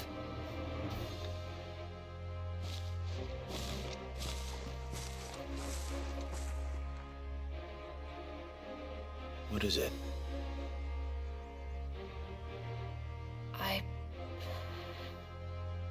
don't know. It's probably nothing.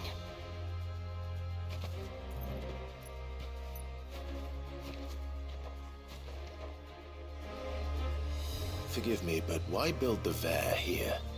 The spell was originally meant to be cast on Drake's Eye, and this was the only place with an unbroken line of sight.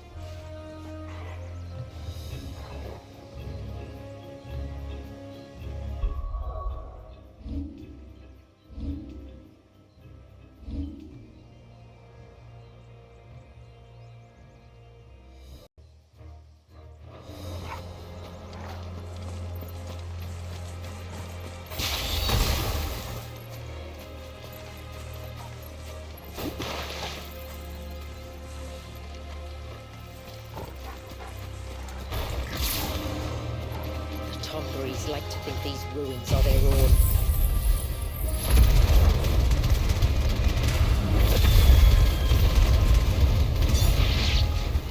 And they look none too pleased to see us.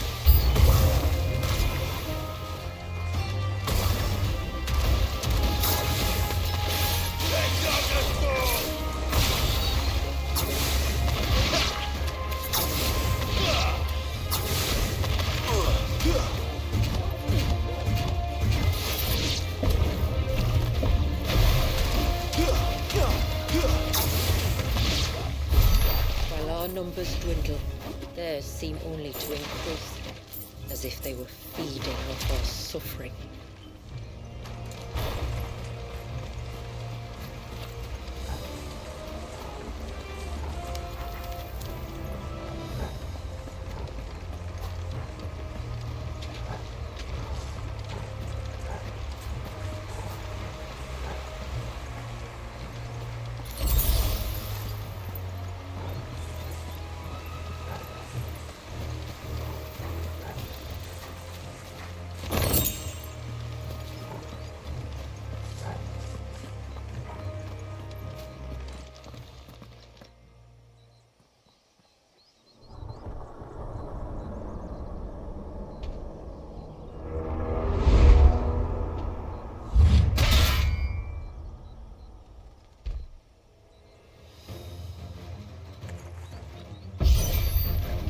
Could this be their leader?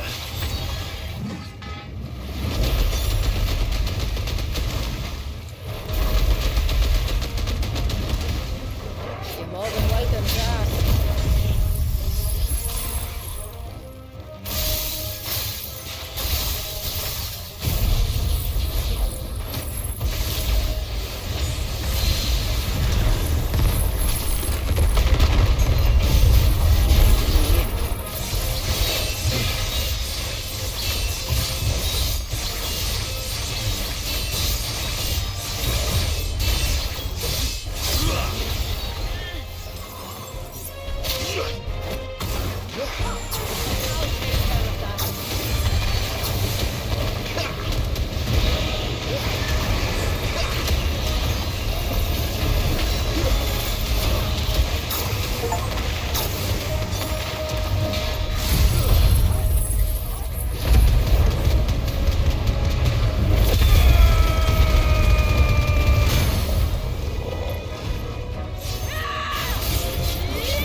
That could have been worse, I suppose.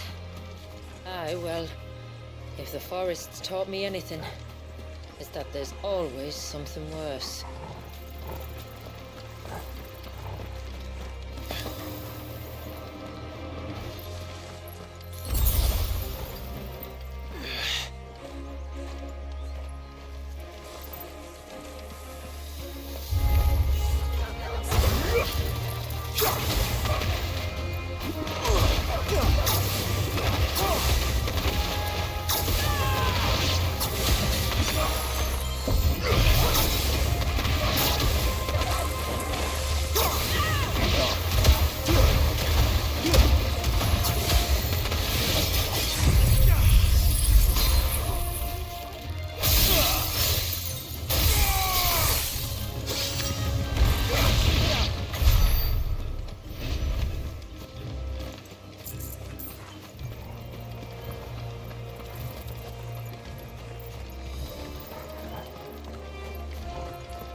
what's inside the dome, yes. But it's what's out here that worries me.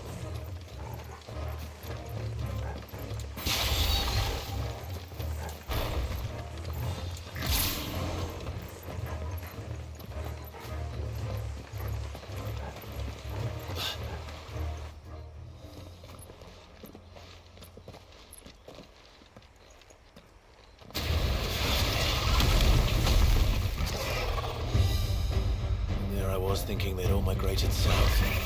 The weaker ones did. The weaker ones? Did you hear that, Sid?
Frozen.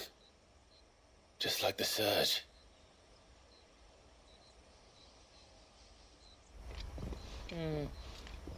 Another of my ancestors' sins. Shall we?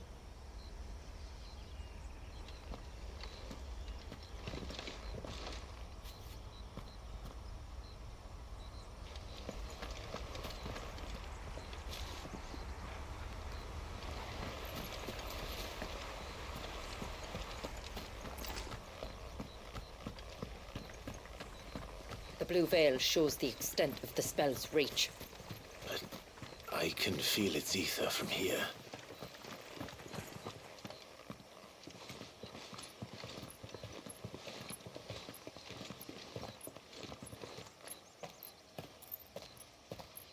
Shula, wait. Before we cross the threshold, I'd like to know a little more about how these magics work. I assume we'll be safe from their influence. We won't grind to a halt, if that's what you mean. The spell only affects the things that were present at the moment it was cast.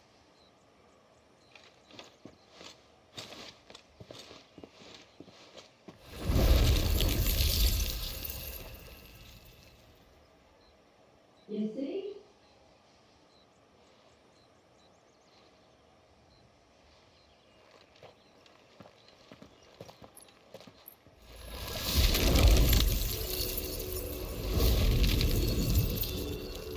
But if we can enter, that means other things can as well. Like the ones we saw on the way here. And worse, probably.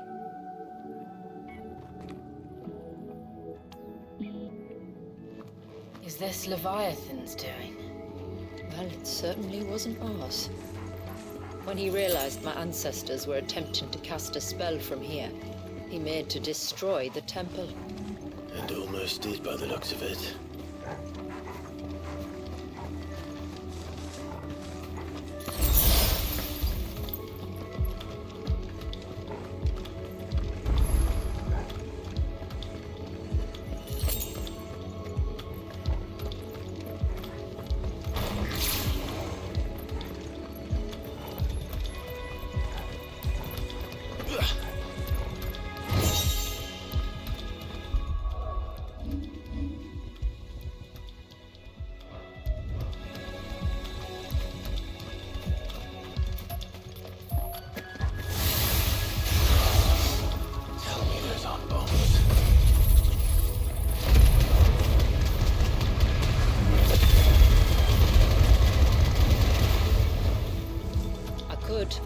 But they are. Then why is it so cold?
Would have been a hall of worship.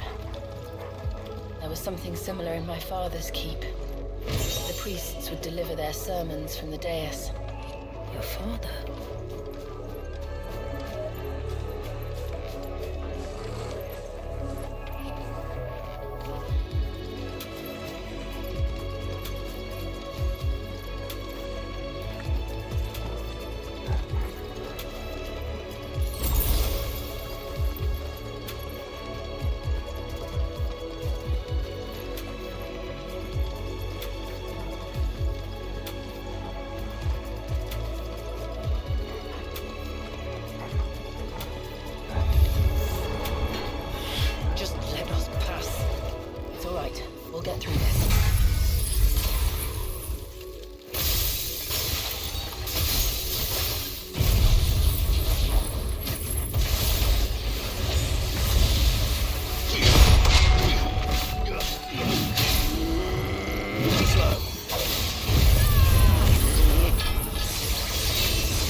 Just as I thought. Jill, does this ether not feel somehow? Familiar, yes. I sensed it the moment we arrived, though I wasn't sure until now. You can feel it too, can't you, Clive? She's calling us. You don't mean the witch? I do. Though she was more than that. Much more. She was a dominant. A dominant who once commanded the icon that now resides in both me and Clive. Of course. I don't know why I didn't see it. Who else would have the power to freeze time? None other than Shiva herself. But for her ether to endure after all these years, it's almost as if...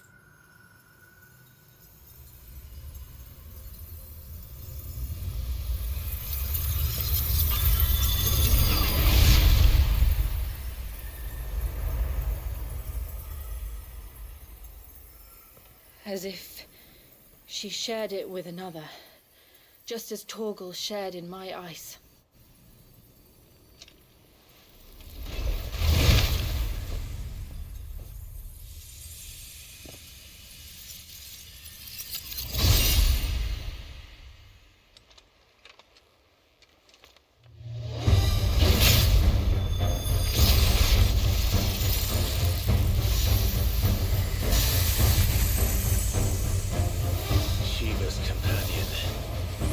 Something tells me she's not as friendly as ours. My ancestors never warned us about this.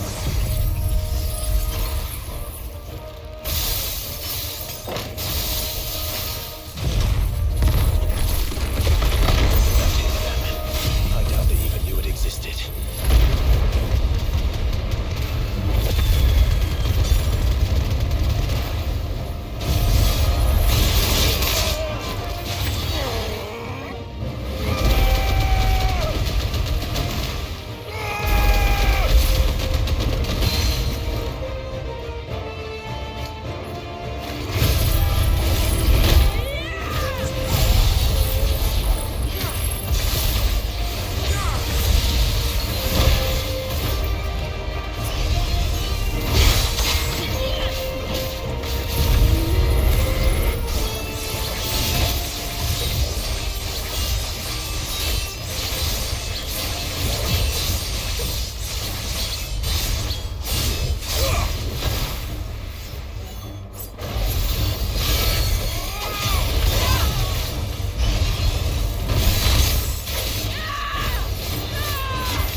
It would sooner die than fail its mistress.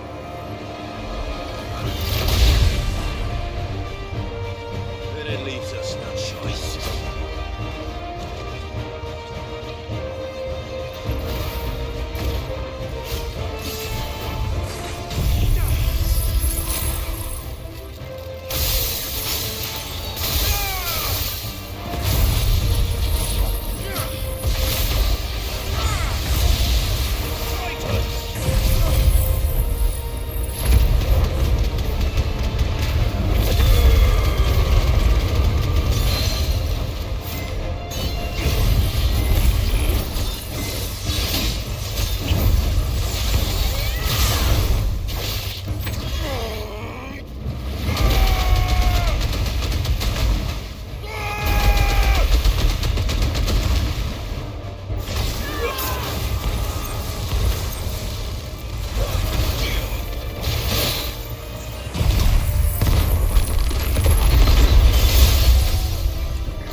short.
Now let's destroy it and put an end to this. Wait. The spell must be weakened, not undone. Isn't that what we came here for? Did you ever stop to wonder what might happen to the tidal surge if I unraveled the whole spell at once? I didn't think so. This is going to require a bit more finesse. From wind and light, water and earth, let the silent pall of mine ice.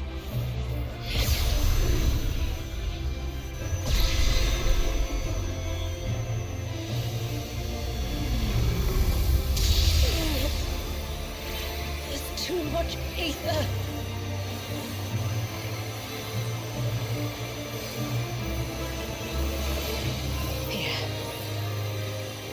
Let me help. Let us help.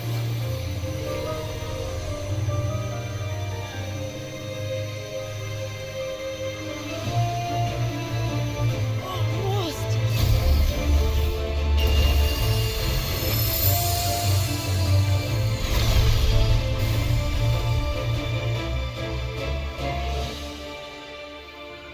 Did it work? I think so. The thread connecting this place to the child should be broken. Meaning Walyas should finally be...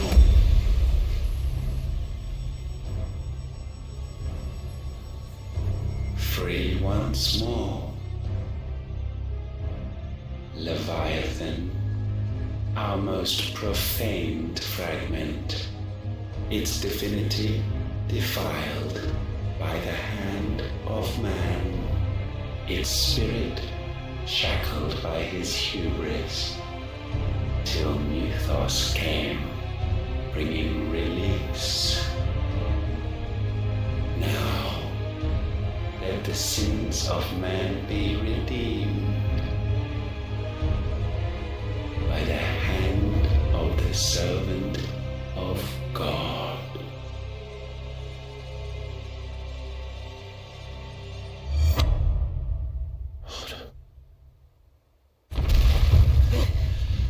Damn it.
let it end like this, Warriors. It's time for you to come home.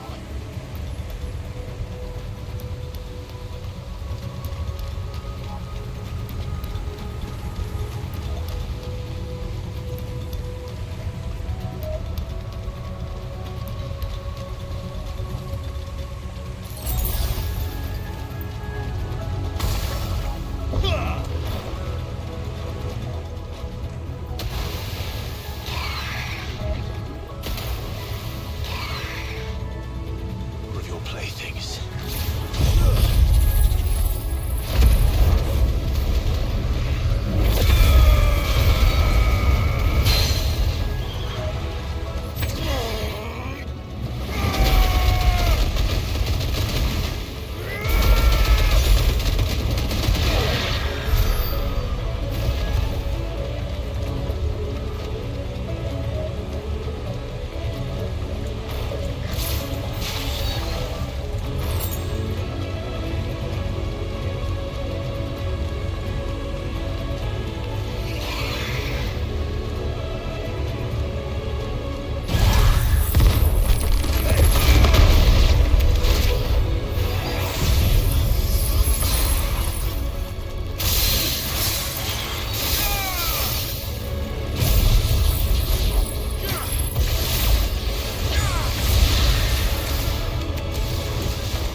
All right.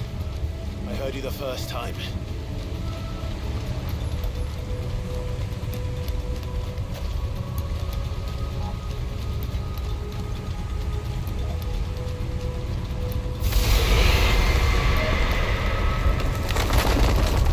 I'm not here to hurt you, Warriors!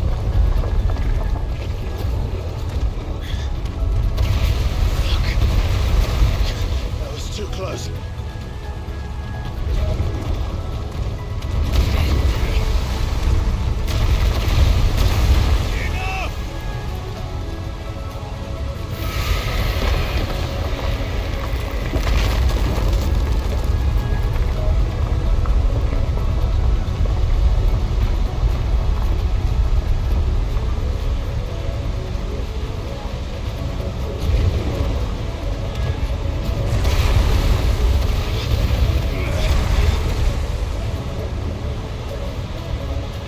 Come on then.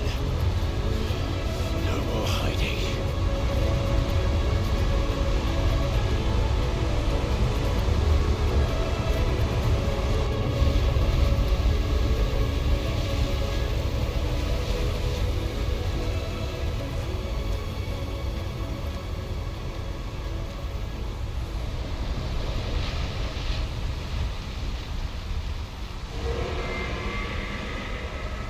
Warriors!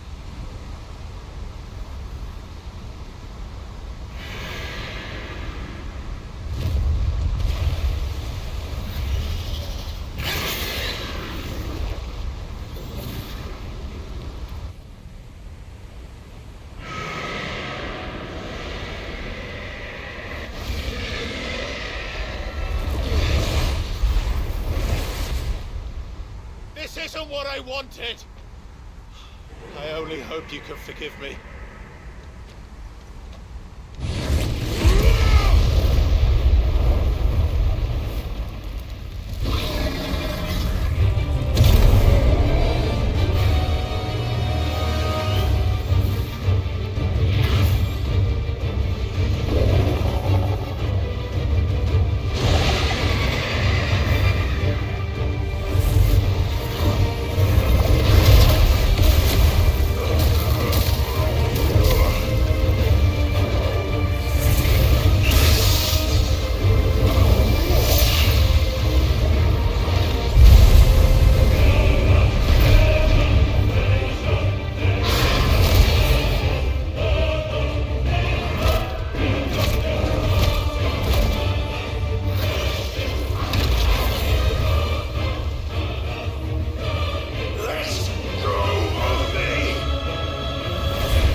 prize is on you.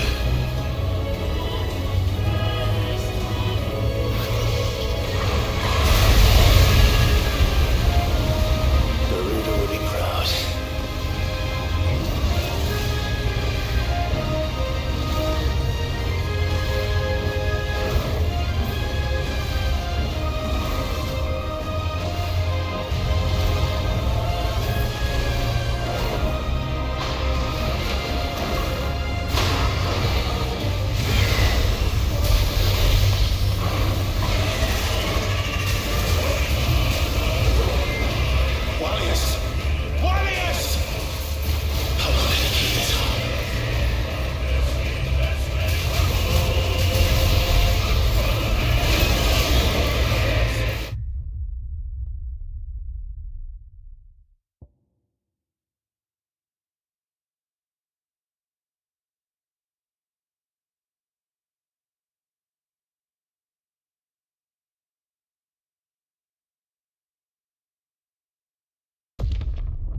a tantrum.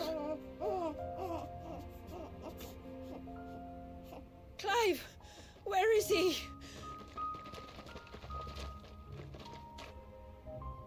Well, yes.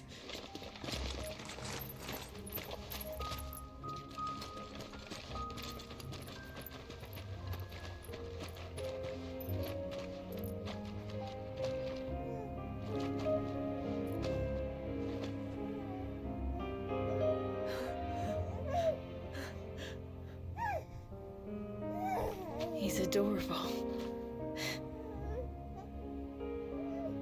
He is now. But did you see him a few moments ago? Clive, I don't know how to thank you.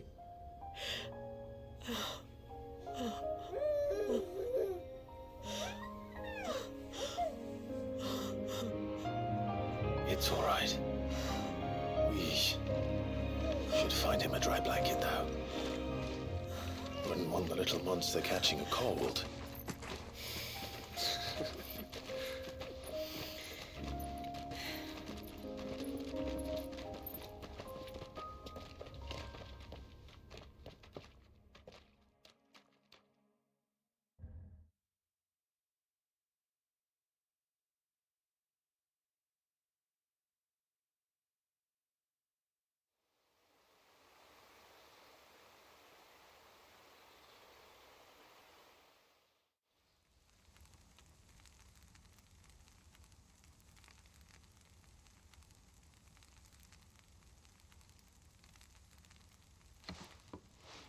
There. He's finally asleep. The poor thing had a long day. That makes two of us.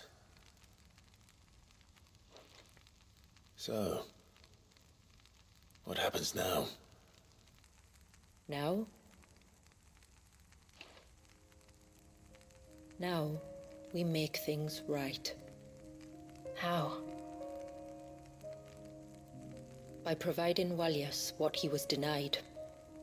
A place to learn and grow. A family to love and protect him. So that one day, when the wounds in his heart and mind have finally healed, he might decide for himself how he'd like to live the rest of his life. But until then, I'll stay by his side, come what may. Then he's a lucky boy. And not only because he'll have the best warrior this side of the belt to teach him the battle axe. She'll do her best. Shula, the beast that threatened your home is tamed. The empire that threatened your people toppled.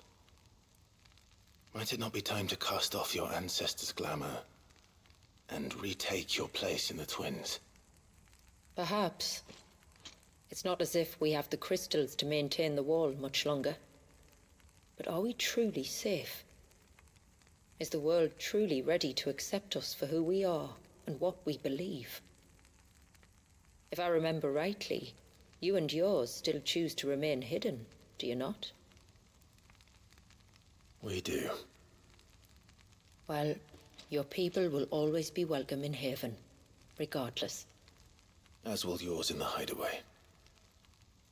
We're allies now. If there's anything you need from us, supplies, food, equipment, do not hesitate to ask. It's kind of you to offer. But we'll manage, just as we always have. Besides, I suspect you'll be needing everything at your disposal if you're going to save the world.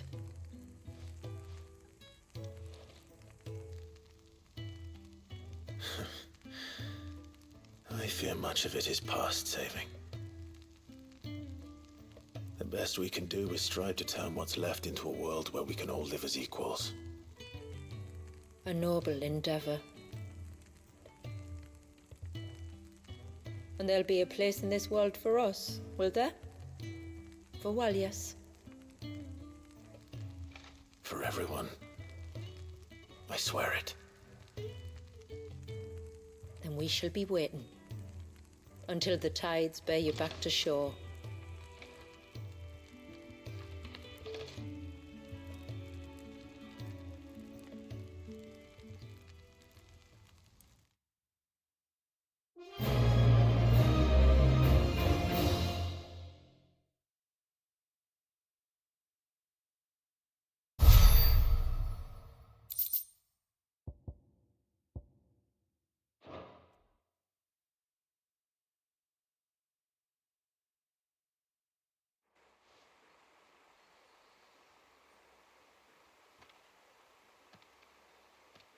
Do you think he'll be all right?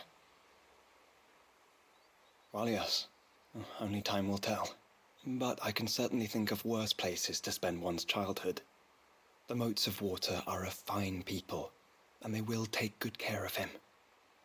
Up by the Vare, Ultima spoke to me. She called Leviathan his most profaned fragment, and told me to redeem the sins that had laid him low. Is that so? The sins of Wallius's ancestors were grave indeed. To force him to prime at so tender an age. And to freeze him in time, that he might never know what it was to live. Yet I doubt either of those crimes was the source of Ultima's displeasure. It was that the Icon's power had been put to another purpose than the one he intended. To him, Leviathan must have seemed an aberration. Could that be why Ultima made no attempt to lead me to him? The fear that this profaned fragment might corrupt his vessel somehow. Perhaps. Or perhaps he simply deemed Leviathan surplus to requirements. Having concluded that his vessel might be made to serve his purposes without the full sum of his power. His purposes? There's no escaping them. Even here. Hidden away in Mysidia, the blessing of the crystals proved nothing but a prison. A prison into which Wallius was born, and from which freedom is hard won. If the world doesn't change, if we don't change it, he'll end up suffering the same fate as every dominant who came before him. Then we must change it. That we must. And we shall.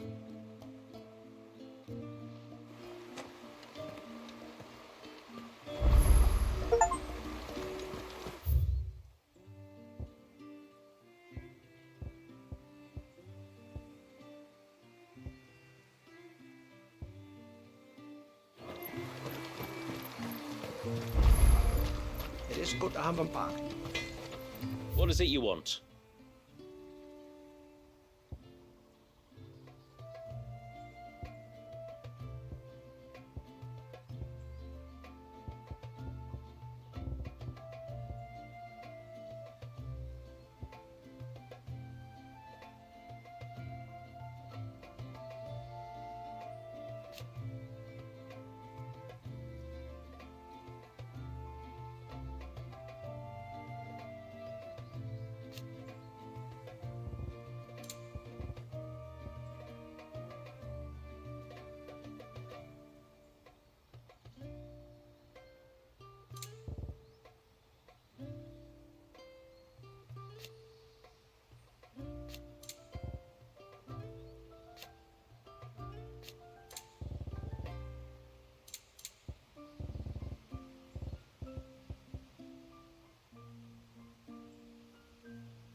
My